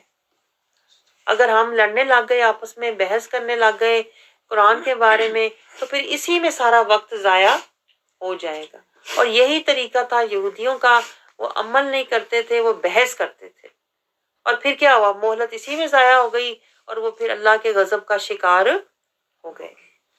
تو اللہ کہہ رہا ہے اگر تم بھی ایسا کرو گے تو تم پر بھی میرا غضب ہوگا اور عذاب شدید ہوگا۔ آپ مجھے بتائیں، ہمیں اس بات کا شعور ہے؟ میں تو محفلوں میں کئی عورتوں کو دیکھ رہی ہوتی ہوں، چھوٹی چھوٹی بات پر لڑنا شروع ہو جاتی ہیں کہ اس نے مائک پکڑ کے، اس نے لمبی نعت پڑھ لی ہے، اس نے چھوٹی پڑھ لی ہے، اس نے مائک پہ زیادہ ٹائم لگا دیا ہے، اس نے کم ٹائم، مجھے کم ٹائم دیا ہے، مجھے دیا نہیں، اس کو دے دیا۔ میں تو حیران ہوتی ہوں، محفلوں میں بھی ہیں بیٹھ کے چھوٹی چھوٹی باتوں پہ لڑ رہے ہوتے ہیں۔ میں آئی تو مجھے کرسی نہ دی، وہ آئی تو اس کو کرسی دے دی ہے۔ میں آئی تو مجھے ایسے دیکھا، میرے جبے کو دیکھا، وہ آئی تو اس کے جبے کو نہیں دیکھا۔ ہمارے اتنے سے ذہن ہے، اتنے سے۔ میں نے آپ کو پہلے بھی کہا تھا نا، ہماری جو عقلیں ہیں نا وہ رحمانی نہیں شیطانی ہے، اس لیے ہم جلدی جلدی نفسانی ہو جاتے ہیں۔ تو یہ ہے، اللہ تو منع کر رہا ہے کسی بات پہ بحث تکرار تم نے کرنی نہیں ہے۔ اللہ تو یہ سمجھا رہا ہے بھلے تم حق پہ ہو یا نہیں ہو، بحث تکرار تو کرنی نہیں ہے۔ اللہ کو پسند ہی نہیں ایسے لوگ۔ اللہ کہتا ہے عاجزی، میرا محبوب عاجز تھا، عاجزی میں رہو، سادگی میں رہو، اور کیا، زاری میں رہو، مسکینی میں رہو، فقیری میں۔ آپ سوچیں جب آپ عاجزی میں رہیں گے تو آپ لڑ ہی نہیں سکتے کسی سے، اور جب آپ مسکینی میں رہیں گے تو آپ کسی کو کچھ کہہ ہی نہیں سکتے۔ میں تو مسکین ترین بندہ ہوں بھائی، میرے سے تو گیا گزرا ہے کوئی نہیں۔ تو اس لیے اللہ تعالیٰ نے ہمیں قرآن میں اور رسول اللہ نے یہی سکھایا ہے، مسکینی رسول اللہ نے پسند فرمائی تاکہ کوئی دنگا فساد ہو ہی نہ۔ سارے جھگڑے کس کے ہوتے ہیں؟ زر زن کے، مال دولت کے۔ تو جب ہم اپنا ہی لیں گے عاجزی، فقیری، مسکینی، سادگی، تو ہمارے پاس لڑنے کے لیے کچھ رہ ہی نہیں جانا، کس بات کی لڑائی کریں؟ تو یہی تو بات اللہ سمجھا رہا ہے کہ اللہ تعالیٰ حکم دے رہا ہے، اللہ الذی انزل الکتاب بالحق۔ اللہ کہتا ہے کہ یہ قرآن تو میں نے حق کے ساتھ نازل فرمایا ہے، والمیزان۔ اللہ کہتا ہے ان دو چیزوں کی فکر کرو، ایک قرآن کی اور ایک میزان کی ہے، کیونکہ قیامت بہت قریب ہے۔ باقی چیزوں کی فکریں نہ کرو۔ مجھے بتائیں ذرا، ہمیں ہے فکر ایک قرآن اور ایک میزان کی؟ قرآن کا مطلب جو قرآن ہے، اور میزان کا مطلب ہے کہ میں صراط المستقیم پر چلوں۔ ہمیں دونوں کی فکر نہیں ہے، اس کا مطلب ہے ہم شیطان کے پیروکار ہیں کہ نہیں؟ اسی لیے تو میں کہہ رہی ہوں ہماری جو عقلیں بھی ہیں نا وہ شیطانی ہے، ہماری عقلیں نورانی اور رحمانی نہیں ہے۔ عقل بھی ہمیں لے کے جائے گی نا تو غلط پاسے لے جائے گی۔ آپ سمجھ رہے ہیں؟ عقل بھی کہے گی چلاکیاں دیکھ، مکاریاں دیکھ، اس کے عیب دیکھ، اس کی برائیاں دیکھ، اس کی کمزوریاں دیکھ۔ عقل بھی ہماری جو ہے نا وہ نوری نہیں ہے۔ تو یہی تو اللہ کہہ رہا ہے فکر کرنی ہے۔ تو جو دو چیزیں اللہ کہہ رہا ہے میں نے ہاتھ نازل کی ہیں، آپ تو مجھے بتائیں ہمیں شعور ہے اس بات کا کہ ہم ان دو چیزوں کی فکر کریں، ایک قرآن اور ایک میزان کی؟ ہمیں تو فکر ہوتی ہے خاندان کی، ہوتی ہے کہ نہیں؟ ایک خاندان کی اور ایک اپنی خواہشات کی۔ آئے میری تو کوئی خواہش ہی نہیں پوری ہوئی، ملیا ہی کچھ نہیں صحیح۔ حالانکہ اللہ بار بار کہتا ہے جو تم مانگو گے تمہیں جنت میں دوں گا۔ ہم تو کہتے ہیں میری دنیا ہی جنت بن جائے۔ پر یہی تو مسئلہ ہے، ہمیں تو شیطان نے جھگڑا ہوا ہے نا، اس نے ہر چیز ہماری الٹ کی ہوئی ہے۔ وہ کہتا ہے نہ قرآن کی فکر کری، نہ میزان کی فکر کری۔ فکر کرنی ہے تو اپنی جان کی فکر کر، ایک اپنی جان دی فکر کر، ایک خاندان دی فکر کر، ہے کہ نہیں؟ بتائیں۔ اور ایک تو میری فکر کر، شیطان کہتا ہے ایک میری فکر کر، میں کتے براں پرا نہ ہو جا، میں تیرے ساتھ ساتھ رہوں۔ خطوات الشیطان۔ آگے اللہ تعالیٰ ہمیں کیا سمجھا رہا ہے؟ جو ایسے لوگ ہوتے ہیں نا، نہ جنہیں قرآن کی فکر ہے، نہ جنہیں میزان کی فکر ہے کہ صراط المستقیم پر میں چل رہا ہوں کہ نہیں، جنہیں یہ دو فکریں نہیں نہ ہوتی، وہ کیا کہتے ہیں؟ آ جائے قیامت ویکھی جائے گی، مرنا تو ہے سارے نے۔ یہ اللہ کہہ رہا ہے وہ قیامت میں جلدی مچاتے ہیں اس لیے کہ وہ ایمان نہیں رکھتے۔ یہ عام لوگوں کا ایٹیچیوڈ ہوتا ہے، میں آپ کو بتاؤں، انہیں موت کا کوئی ڈر نہیں ہوتا، وہ کہتا ہے کوئی بات نہیں, سارے گئے نے, اللہ خیر کرے, اسی بھی ٹوری جانا ہے, کوئی گل نہیں. تو اللہ کہہ رہا ہے ایسے جو لوگ ہوتے ہیں وہ لوگ جلدی مچاتے ہیں کیونکہ ان کا ایمان نہیں ہے, انہیں پتا نہیں ہے ان کے ساتھ آگے ہونی کیا ہے, اس لیے بڑے ویلے اور ٹھنڈے ہو کے بیٹھے ہوئے ہیں. اللہ کہتا ہے انہیں ایمان ہی نہیں ہے, اس لیے ایمان نہیں ہے نا, اس لیے ڈرتے نہیں, ڈرتے نہیں. اللہ کہہ رہا ہے اور جانتے ہیں کہ اور اس سے ڈرتے ہیں, اور جو لوگ ایمان رکھتے ہیں وہ ڈرتے ہیں اور جانتے ہیں کہ اس کا آنا حق ہے. اب جو ایمان والے ہوتے ہیں وہ تو اس طرف لگے ہوتے ہیں, ایمان والے تو قرآن کی طرف لگے ہوتے ہیں, وہ رحمان کی طرف لگے ہوتے ہیں, وہ مجاہدے کی طرف لگے ہوتے ہیں. ایمان والے نہیں کہتے کہ موت کی دیکھی جائے گی, موت کی کوئی پرواہ نہیں, موت سے بے خوف نہیں ہوتے. ایمان والے اللہ کہتا ہے نہ وہ قیامت, نہ وہ موت کی تمنا کرتے ہیں اور نہ وہ موت سے بے پرواہ ہوتے ہیں, بلکہ وہ رحمان کو راضی کرنے میں, مجاہدوں میں لگے ہوتے ہیں, اور انہیں پتہ ہے موت تو آنی آنی ہے, وہ تو آنی آنی ہے. اللہ تعالیٰ کہتا ہے کہ جو لوگ قیامت کے بارے میں جھگڑا کرتے ہیں, جو لوگ قیامت کے بارے میں جھگڑا کر رہے ہیں, ایسے ہی کئی لوگوں کی عادت ہوتی ہے چھوٹی سی بات پکڑ کے نا, پتہ کچھ بھی نہیں ہوتا, ایسے ہی ایک بات پکڑ کے تو بحث کرنی شروع ہو جائے گی. تو اللہ کہتا ہے جو لوگ اس طرح کے کام کرتے ہیں پھر وہ کیا ہے, فی ضلال بعید, ان کی حالت کیا ہے, گمراہی میں پڑے ہوئے. جو لوگ بحث مباحثے میں وقت ضائع کر کے اپنے آپ کو بڑا عالم ثابت کرنے کی کوشش کر رہے ہیں, مجھے تو بڑا پتہ ہے جی, میں بحث کر سکتا ہوں. اللہ کہتا ہے بحث تو کرنی نہیں چاہیے. جو لوگ بحث کرنے لگ جاتے ہیں نا وہ ضلال بعید والے ہوتے ہیں. آگے اللہ کیا سمجھا رہا ہے, اپنی قدرت بتا رہا ہے. اللہ تعالیٰ کہہ رہا ہے کہ اللہ بہت کرم فرمانے والا ہے. آیت 20 میں اللہ کہہ رہا ہے جو لوگ دنیا چاہتے ہیں دنیا مل جائے, جو آخرت کے طلبگار ہیں انہیں آخرت ملے گی. آگے آیت 21 میں اللہ تعالیٰ کہہ رہا ہے, کیا ہمیں سمجھا رہا ہے کہ اللہ تعالیٰ کا کوئی, اللہ تعالیٰ ان کے لیے, اللہ کہہ رہا ہے ان کے لیے کچھ ایسے شریک ہیں جنہوں نے ان کے لیے دین کا راستہ مقرر کیا ہے. اللہ تعالیٰ کہتا ہے جو لوگ نہیں مانتے ان کے پاس کیا ثبوت ہے کہ یہ جو کر رہے ہیں یہ صحیح ہے. اب دیکھیں نا, جو لوگ رسموں اور رواجوں کے پیچھے جاتے ہیں, خاندانوں کے پیچھے جاتے ہیں, پارٹیاں کرتے ہیں, مکس پارٹیاں, مکس گیدرنگ کرتے ہیں, اور اس کو کہتے ہیں ہم حقوق العباد پورے کر رہے ہیں, سوشلائزیشن کر کے نا ہم حقوق العباد ادا کر رہے ہیں.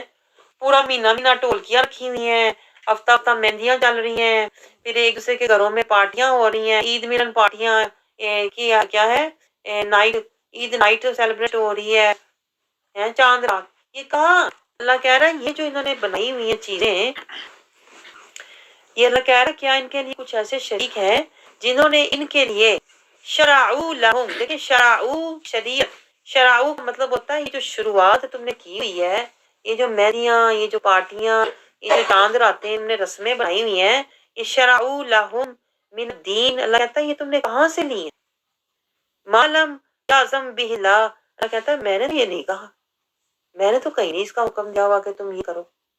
کس نے تمہیں, اللہ کہتا ہے یہ تمہارے دین میں یہ چیزیں شامل کی ہوئی ہیں کہ ادھر تم نے روزے ختم کر کے اتنی محنت روزوں میں کی ہے, اور چاند رات کو جا کے نامحرموں کے سامنے چوڑیاں مہندیاں تم سارا جو کیا کرایا تھا وہ اپنا خون ڈال دو جا کے. یہ آگے کدھر سے اللہ کہہ رہا ہے, شرع اللہ, کدھر سے, من الدین, یہ جو دین میں تم نے یہ باتیں ڈالی ہوئی ہیں یہ کہاں لکھا ہوا ہے, چاند رات مناؤ, مہندیاں کرو, معلم یعظم باللہ. یہ پوائنٹ سمجھے ذرا, میں آپ کو یہ سمجھا رہی ہوں, قرآن میں ہے لیکن ہمیں پتہ نہیں ہے, پتہ ہو ہمیں پتہ نہیں, ہم سمجھتے ہیں کہ یہ کرنی چاہیے پارٹیاں, اور جیسے کہ گھروں میں نامحرم ہیں جیسے بھی ہیں ہمیں جانا چاہیے. لگتا ہے یہ کہاں ہے, یہ شرع, یہ شریعت کہاں کی, کوئی ثبوت ہے تمہارے پاس؟ ولولا کلمات الفصل لقضی بینہم, اللہ کہتا ہے میں نے تمہیں صرف ایک مدت کی زندگی دی ہوئی ہے کہ اطیعوا اللہ اطیعوا رسول والے کام کر لو. اگر میں نے یہ مدت نہ لکھی ہوتی میں اسی وقت تمہاری پکڑ کر لیتا. جب تم یہ حرکتیں کرتے ہو جا کے الٹے سیدھے کام, اوٹ ٹانگ کام کرتے ہو, اسی وقت تمہاری پکڑ ہو جاتی. یہ اللہ کہہ رہا ہے صرف مہلت کی وجہ سے تم بچے ہوئے ہو, اور ایک رسول کی رحمت کا صدقہ ہے تم بچے ہوئے. یہ دیکھیں یہ صاف آیت ہے. میں کہتی ہوں میں حیران ہوتی ہوں لوگ جو اس طرح کی حرکتیں کرتے ہیں, ادھر وہ محنت کر رہے ہوتے ہیں رمضان میں, ادھر جا کے وہ چاند رات پہ فٹ پاتھوں پہ مہندیاں لگا رہے ہوتے ہیں. یہ کہاں لکھا ہوا ہے, کون سی شریعت یا کون سی آیت ہے قرآن کی, یہ کون سی سنت پوری ہوئی ہے, یہ تو پوچھ رہا ہے. اللہ صاحب کہہ رہا ہے کہ میں نے تو یہ حکم نہیں کیا, پھر کہاں سے یہ چیزیں تمہارے اندر آ گئی؟ پھر آگے اللہ خود ہی کہہ رہا ہے اینڈ پہ, وَإِنَّ الظَّالِمِينَ لَهُمْ عَذَابٌ أَلِيمٌ. ظالم کون ہوتا ہے؟ جو نفس پرست ہوتا ہے, دنیا پرست ہوتا ہے, مال پرست ہوتا ہے, اپنی خوشی مطلب پرست ہوتا ہے۔ اللہ کہتا ہے اصل میں یہ لوگ من کے ظالم ہیں، یہ جو اس طرح کی باتیں کرتے ہیں نا، رسم و رواج میں جو پڑ جاتے ہیں، اصل میں یہ من کے ظالم لوگ ہوتے ہیں۔ انہوں نے ایسی تھوڑی دیر کی بریک لی ہوتی ہے رمضان، وہ بریک جانے کے بعد بجائے اس کے کہ یہ بدل جاتے، پھر بدل لیتے ہیں، اسی طرح بدل لیتے ہیں، اپنے آپ کو نہیں بدلتے، پھر دین کو بدل دیتے ہیں۔ اور جب دین کو بدل دیتے ہیں اپنی خواہش کے مطابق، پھر کیا ہے؟ لہم عذاب علیم، پھر ان کے روزے ان کے کام نہیں آئیں گے، پھر ان کا قرآن پڑھنا ان کے کام نہیں آئے گا، کچھ بھی ان کے کام نہیں آئے گا، ان کے لیے عذاب علیم ہے، کیونکہ انہوں نے رمضان میں بھی رحمان کے ساتھ مضبوط تعلق نہیں بنایا، یہ پھر جا کے شیطان کے پیچھے لگ گئے۔ اللہ تعالیٰ کیا فرما رہا ہے؟ آپ ان ظالموں، اللہ کہہ رہا ہے ظالموں کو دیکھیں گے، یعنی حشر کے دن اللہ کہہ رہا ہے دنیا میں تو بڑے خوش پھر رہے ہیں، بڑے خوش دنیا میں پھرے ہوتے ہیں، رسمیں رواج، خوشیاں، ناچ گانے، انجوائمنٹ، لطف اندوز، اللہ کہہ رہا ہے ہو نا دنیا میں، ذرا دیکھنا، اللہ کہتا ہے جب یہ آئیں گے میرے پاس، ترز ظالمین، ذرا دیکھنا ان ظلموں کو، یہ اللہ کی ٹون ہے، مشفقین، کیسے ڈر رہے ہوں گے، آج نہیں ڈرے، اللہ کہتا ہے حشر کے دن دیکھنا کیسے ڈرتے ہوں گے، ندامت کے مارے ہوں گے، مما کاسبو، جو دنیا میں حرکتیں کرتے آ رہے ہیں، اس وجہ سے اللہ کہہ رہا ہے حشر میں ذرا ان کو دیکھنا، وَهُوَ وَاقِعٌ بِهِمْ، جب ان کے اوپر میں عذاب واقع ہوگا۔ یہ دیکھیں میں آپ کو لفظ ٹو لفظ قرآن بتا رہی ہوں، ورڈ ٹو ورڈ عربی سے آئیں گے اردو میں، اللہ دیکھیں کیسے کیسے ہم سمجھا رہا ہے، ان پر میرا عذاب جب واقع ہوگا نا، واقع کا مطلب ہوتا ہے کسی چیز کا اوپر چڑھ جانا، پھر دیکھنا اللہ کہتا ہے کہ چہرے تم کیسے ان کے چہرے ندامت سے سیاہ ہوں گے، اللہ کہتا ہے یہ تو ہے ظالمین کرو دفع، پھر اللہ کہہ رہا ہے والذین آمنوا، وہ جو میرے بندے مان والے ہوئے، انہوں نے توبہ کی، وعملوا الصالحات، اور انہوں نے نیک عمل کیے اور وہ اسی پر قائم رہے، اقیم الدین پیچھے ہم نے پڑھا ہے نا، اسی پر قائم رہے، نیک عمال پر جو قائم رہے، وہ پتہ ہے کہاں ہوں گے؟ فی روضات الجنہ، فی روضات الجنات، اللہ کہہ رہا ہے وہ ہوں گے جنت کے باغوں میں، یہ دیکھیں اللہ فرق سمجھا رہا، اور انہیں وہاں ملے گا کیا؟ لہم ما یشاؤون، جو چاہیں گے، کیونکہ ان کی چاہتیں دنیا میں پوری نہیں ہوئی تھی، انہوں نے دنیا میں وہ حرکتیں نہیں کی تھیں جو دوسرے کر رہے تھے، انہوں نے اپنے آپ کو روک کے رکھا ہوا تھا، لمیٹڈ، اپنے آپ کو محدود رکھا ہوا تھا، نہ اپنے کہتے ہیں نا خوشیاں، نہ اپنی خواہشیں، نہ اپنے جذبات، انہوں نے کچھ بھی پورے نہیں ہے نا، اللہ کہہ رہا ہے ان کی خوشیاں اور خواہشات میں پورے کروں گا، جنت میں پورے کروں گا، ما یشاؤون عند ربہم، اللہ کہتا ہے میں ان کے لاڈ اٹھاؤں گا، جو وہ چاہیں گے انہیں ان کے رب کی طرف سے دیا جائے گا، ذالک هو الفضل الکبیر، یہ ہے اللہ کہتا ہے یہ ہے بہت بڑا فضل جو انہیں ملنے والا ہے۔ دنیا میں تمہیں نظر آئیں گے عاجز فقیر، دنیا میں کیا نظر آئیں گے؟ عاجز فقیر، لیکن آخرت میں پر ہونے والا ہے فضل کبیر۔ میں کہتی ہوں کسے سمجھا آج کو بتائیں گے، اگر ہم آیتوں سمجھیں تو ہم تو بن جائیں رب کے فقیر، ہم تو رہیں زلف مصطفیٰ کے اسیر، ہم تو چاہیں دنیا میں دلگیر، ہم تو ہو جائیں دنیا سے یسیر، لیکن ہمیں پتہ ہی نہیں ہے تو کا تو ہم پڑھ کے نکل جاتے مسجد، ہم نے کوئی لینا دینا ہے ہی نہیں۔ اب میں نے تو آپ کے سامنے پورا نقشہ کھینچا نا، کیونکہ رمضان کے بعد مجھے پتہ عید بھی آنے والی ہے، تو وہ ادھر بھی آ گئی، پہلے آ گئی۔ روضات الجنات، دیکھیں آپ نے اللہ کہہ رہا ہے میرے مومن بندے روضات الجنات میں ہوں گے، اس لیے دیکھیں رسول اللہ صلی اللہ علیہ وسلم کے جو حجرہ مبارک ہے اس کو روضہ مبارک کہتے ہیں، اس وجہ سے روضہ مبارک کیوں کہتے ہیں؟ کیونکہ وہ جنت کا ایک باغ ہے۔ اس آیت کے تحت دیکھیں روضات الجنات، ریاض الجنہ، روضۃ الجنہ، رسول اللہ صلی اللہ علیہ وسلم کا روضہ مبارک ہے، اس کو روضۃ الجنہ کہتے ہیں، اس وجہ سے۔ آگے اللہ تعالیٰ ہمیں کیا سمجھا رہا ہے کہ رسول اللہ صلی اللہ علیہ وسلم، میں زیادہ تیزی سے جانا چاہتی ہوں کہ رسول اللہ صلی اللہ علیہ وسلم کیا فرمایا کہ میں تم سے کوئی اجر نہیں لیتا، لیکن کیا میرے اہل بیت سے محبت کرو، تو اللہ تعالیٰ کہہ رہا ہے میں تمہیں مزید پھر اجر دوں گا، میرے اہل بیت سے محبت کرو۔ رسول اللہ صلی اللہ علیہ وسلم کے جو گھر والے ہیں ان سے بھی محبت کرنی چاہیے، حسین، حسن، حسین، بی بی فاطمہ، جو جتنی بھی رسول اللہ صلی اللہ علیہ وسلم کی ازواج مطہرات ہیں ان سب سے محبت کرنی چاہیے، مطلب یہ کہ ان کے اسوہ حسنہ، جو بیوں کا اسوہ حسنہ ہے نا وہ ہمارے لیے ہے، تو ہم اس کی پیروی کرنی چاہیے نا.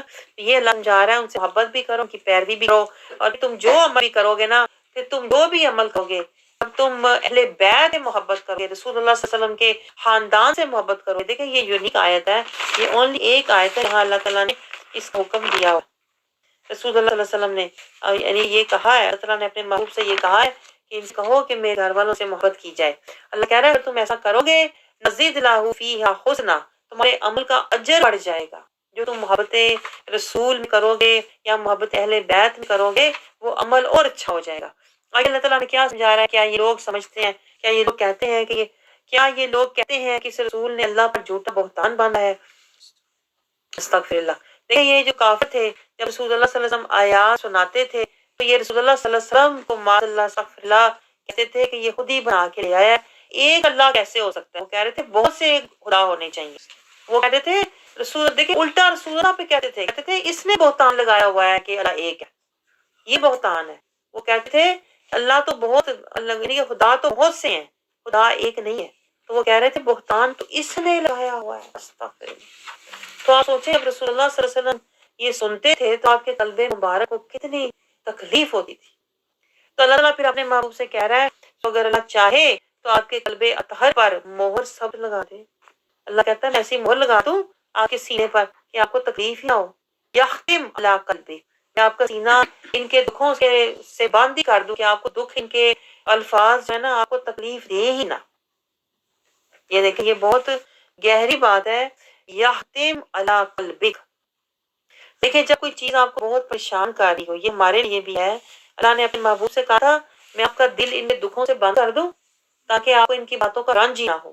تو دیکھیں جب آپ کو کوئی پریشان کرتا ہو اور آپ کے دل کو اس سے بہت قلبی رنج پہنچے نا تو پھر یہ آیت پڑھا کر فَإِن يَشَأِ اللَّهُ يَخْتِمْ عَلَىٰ قَلْبِكَ، یا اللہ میرا دل اس کے غم سے بند کر دے تو پھر آپ کو اس کا غم محسوس نہیں ہوگا. اللہ تعالیٰ پھر آگے یہی سمجھا رہا ہے اللہ باطل کو مٹا دیتا ہے اور باطل اور اللہ کہہ رہا ہے اپنے کلمات سے حق ثابت ہو کر رہے. یعنی باطل اللہ یہ سمجھا رہا ہے چاہے ساری دنیا آپ کے خلاف ہو جائے باطل آخر مٹ کر ہی رہے گا. آگے دیکھیں اتنی پیاری بات ہے اللہ تعالیٰ آیت نمبر 25 میں ہمیں سمجھا رہا ہے هو الذی یقبل التوبۃ عن عبادہ، وہی ہے جو اپنے بندوں کی توبہ قبول کرتا ہے. اللہ اپنے بندوں کی، یہ پوائنٹ نوٹ کریں، عباد ہی اس نے کہا ہے. اللہ نے یہ نہیں کہا کہ میں انسانوں کی توبہ قبول کرتا ہوں. میں کہتی ہوں آیتوں کے نقطے آپ دیکھا گئے، اللہ نے جنرل بات نہیں کی. اللہ کہا اپنے بندوں کی، یعنی جو میرے بندے میرے راستے میں بدگی کا سفر کر رہے ہیں اور جو بندہ بن کے ذکر فکر شکر صبر توکل میں زندگی گزار نا، جو میرے بندے بننے کی کوشش کر رہے ہیں نا، اللہ کہتا ہے وہ یعفو، میں ان کی توبہ قبول کرتا ہوں اور ان کی لغزشوں سے گزر کرتا ہوں، اور پھر وَيَعْفُو عَنِ السَّيِّئَاتِ، یعنی ان گناہوں کو مٹا دیتا ہوں. اللہ کہتا ہے وَيَعْلَمُ مَا تَفْعَلُونَ، اور میں جو تم کرتے ہو جانتا ہوں. آگے بھی دیکھیں اللہ تعالیٰ یہی سمجھا رہا ہے وَيَسْتَجِيبُ الَّذِينَ آمَنُوا. اب دیکھیں یہ آیت ہمیں بتا رہی ہے کہ دعائیں اللہ کن کی سنتا ہے. ہم سمجھتے ہیں ہر ایک دعا اللہ سن لیتا ہے جو بھی مانگے. اللہ کہتا ہے نہیں، میں دعائیں کن کی قبول کرتا ہوں. کرائٹیریا ہے نا اللہ کا، وہ کیا ہے؟ وَيَسْتَجِيبُ الَّذِينَ آمَنُوا. اللہ کہتا ہے میں دعائیں ان کی قبول کرتا ہوں جو ایمان والے ہیں. آپ کو سمجھ آیا اکثر ہماری دعائیں قبول کیوں نہیں ہوتی؟ ہاں کہ ہم ظالم، جاہل، غافل، منافق، مفسد، فاسق جب دعا کرتا ہے کافر تو پھر اس کی دعا پیچھے گزرا ہے، اس کی دعا جو نا اللہ کہتا ہے بیکار ہے. اس کی دعا ایسے ہی ہے کہ جیسے ایک مثال اللہ نے دی ہوئی ہے قرآن میں کہ جیسے پانی دور پڑا ہے اور کوئی یہاں دور بیٹھ کے کہے پانی آ جا پانی آ جا، نہ پانی نے ہلنا ہے نہ پانی نے آنا ہے. اللہ کہتا ہے یہ ایسے لوگوں کی دعا ہوتی ہے جو مومن نہیں ہوتے، بے اثر ہوتی ہے، بے معنی ہوتی ہے. لیکن جو مومن ہوتے ہیں اللہ دعائیں انہی. اب مومن ہوتا کون ہے؟ جو من کا مومن ہو، جو اپنے من سے مولا کی مانے. جو مولا کی مانے گا تو پھر مولا بھی تو اس کی مانے گا نا. یہ پوائنٹ نوٹ کریں. تو اللہ کی نہیں مانے گا اللہ کو کیا پڑے اس کی ماننے میں؟ تو ہے کی چیز اللہ دے گا. تم نہیں میری، یہ قرآن تیرے سامنے تو نے مانا، میرا رسول تیرے سامنے تو نے مانا، صراط المستقیم میں نے کہا چل تو مانا، تو پھر تیری کیوں مانوں؟ یہ پوائنٹ ہے. اللہ تعالیٰ کہہ رہا ہے میں دعائیں ان کی قبول کرتا ہوں جو ایمان والے ہوتے ہیں، عامل الصالحات، اور نیک عمل والے ہوتے ہیں، جن کے اعمال بھی نیک ہوں اور حال بھی نیک ہو۔ یہ دیکھیں پوائنٹ، حال اور اعمال پہ ملتا ہے مال۔ وَيَزِيدُهُم مِّن فَضْلِهِ، اللہ کہتا ہے میں انہیں اپنے فضل سے اور زیادہ دیتا ہوں۔ جو حال والے، جو مال والے اور جو اعمال والے ہوتے ہیں، انہیں ان کی مانگنے سے بھی زیادہ دیتا ہوں۔ اس لیے کہتے ہیں دعا کرواؤ کسی اللہ والے سے کرواؤ۔ آپ سمجھ رہے ہیں؟ اسی لیے دیکھیں رسول اللہ صلی اللہ علیہ وسلم سے بھی صحابہ کرام دعا کروایا کرتے تھے، اور رسول اللہ صلی اللہ علیہ وسلم کے وصال کے بعد لوگ سفر کر کے میلوں کا آیا کرتے تھے کہ صحابہ سے دعا کروا لیں، تابعین سے دعا کروا لیں، پھر اللہ والوں سے، کسی امام سے دعا کروا لیں، کیونکہ وہ حال والے بھی ہوتے ہیں اور مال والے بھی ہوتے ہیں۔ اور پھر جو حال والا ہو، مال والا ہو، حال والا ہو، اعمال والا ہو، تو پھر اسے اللہ کی بارگاہ سے مال ملتا ہے۔ آپ سمجھ رہے ہیں؟ ورنہ اللہ کہتا ہے وہ اپنا حال تو دیکھ پائے، تو کر کیا رہا ہے؟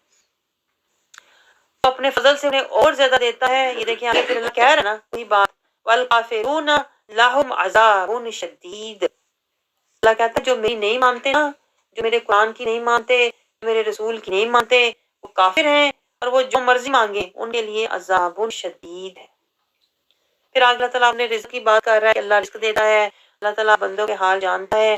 پھر 28 میں اللہ تعالیٰ پھر ہمیں سمجھا رہا ہے دعا، اللہ تعالیٰ کہتا ہے دعا یہ کبھی بھی اللہ کی رحمت سے مایوس نہ ہونا، اور اللہ تعالیٰ ہمیں سکھا رہا ہے کہ جیسے میں بارش برساتا ہوں نا، اسی طرح میں رحمت بھی برساتا ہوں۔ تو دیکھیں یہ چھوٹی سی یہاں دعا ہے آیت 28 میں، وَيَنْشُرُ رَحْمَتَهُ، اتنا تو آپ کہہ سکتے ہیں وَيَنْشُرُ رَحْمَتَهُ، یا اللہ اپنی رحمت پھیلا دے، وَيَنْشُرُ رَحْمَتَهُ، يَنْشُرُ رَحْمَتَهُ وَيَنْشُرُ رَحْمَتَهُ، اس طرح تو آپ کہہ سکتے ہیں نا میرے گھر پر، میری اولاد پر، میری ذات پر، وَيَنْشُرُ رَحْمَتَهُ وَهُوَ الْوَلِيُّ الْحَمِيدُ۔ آگے اللہ تعالیٰ دیکھیں مزید ہمیں اپنی نشانیاں دکھا رہا ہے، یہ جانور، یہ سب جو اللہ نے پھیلائے ہیں، اللہ تعالیٰ کہتا ہے یہ میں نے اپنی قدرت سے پھیلائے ہیں۔ آگے آیت 30 میں دیکھیں، آیت 30 میں آپ کو جواب مل رہا ہے بہت بڑے سوال کا۔ کیا؟ اللہ کہتا ہے وَمَا أَصَابَكُم مِّن مُّصِيبَةٍ فَبِمَا كَسَبَتْ أَيْدِيكُمْ وَيَعْفُو عَن كَثِيرٍ، جو مصیبت تمہیں پہنچتی ہے نا، اللہ کہتا ہے کیا؟ وہ تمہارے اپنے برے اعمال کا نتیجہ ہوتی ہے۔ جو بھی دکھ، تکلیف، بیماری، پریشانی تمہیں پہنچتی ہے نا، اس مالی کے سب سے پہنچتی ہے۔ اللہ کہتا ہے جو تمہارے ہاتھوں نے کمایا ہوتا ہے، تم نے وہ عمل کیا، آج لایا تو تم نے وہ کاٹا، جو بویا وہ کاٹا۔ اللہ کہتا ہے تمہیں اپنے ایدیکم ویعفو عن کثیر، ابھی کہتا ہے اللہ کہہ رہا ہے میں تمہارے بہت سے گناہ معاف کر دیتا ہوں، کسی پہ پکڑ کے تم مصیبت میں ڈال دیتا ہوں۔ اور مصیبت اللہ ہمیں اس لیے ڈالتا ہے، پریشانی میں، بیماری میں، اس لیے ڈالتا ہے کہ ہم توبہ کریں اور رجوع کریں، عاجزی کریں، ظاہری کریں، مسنی، فقیری، فقیری والے بن جائیں۔ اللہ تعالیٰ پھر سمجھا رہا ہے اللہ کے سوا کوئی مددگار نہیں۔ آیت 32، 33، 34، 35، 36 میں اللہ تعالیٰ یہی بیان کر رہا ہے کہ اللہ تعالیٰ دیکھو جہاز بنائے، پہاڑ بنائے، ہوائیں چلیں، اگر میں ہوا کو ساکن کر دوں تو اللہ کہتا ہے پھر کیا کرو گے؟ تم کچھ کر نہیں سکتے۔ 33 میں کہہ رہا ہے یہ کشتیاں چلتی ہیں، کشتیاں میرے ہوا کی وجہ چلتی ہیں، پھر شکر کرو نا۔ اللہ کہتا ہے میں ہوا روک دوں تو تم کشتیاں وہیں سمندر میں کھڑی رہ جائیں۔ اللہ کہتی ہے میری نشانیاں ہیں، میری نشانیاں جب تم دیکھو نا تو میرا شکر ادا کیا کرو۔ ہوا چل رہی ہے، بادل چل رہے ہیں، بارش برس رہی ہے، سورج نکل رہا ہے، دن چڑھ رہا ہے، یہ سب اللہ کی نشانیاں ہیں۔ اللہ تعالیٰ کہتا ہے اگر میں چاہوں تو لوگوں کے جو برے حال کیے ہوئے ہیں میں اس وجہ سے انہیں ڈبو بھی سکتا ہوں۔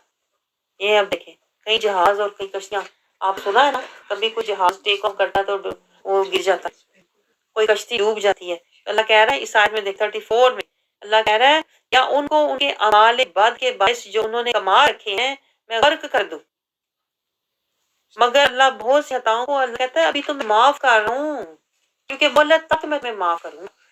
آگے اللہ تعالیٰ کیا سمجھا رہا ہے کہ جو لوگ جھگڑا کر رہے ہیں آج جھگڑے ہیں نا، کل ان کی پکڑ ہوگی۔ اور پھر اللہ ہمیں سمجھا رہا ہے 36 میں کہ یہ دنیا کا مال و متاع ہے، یہ چند روزہ ہے۔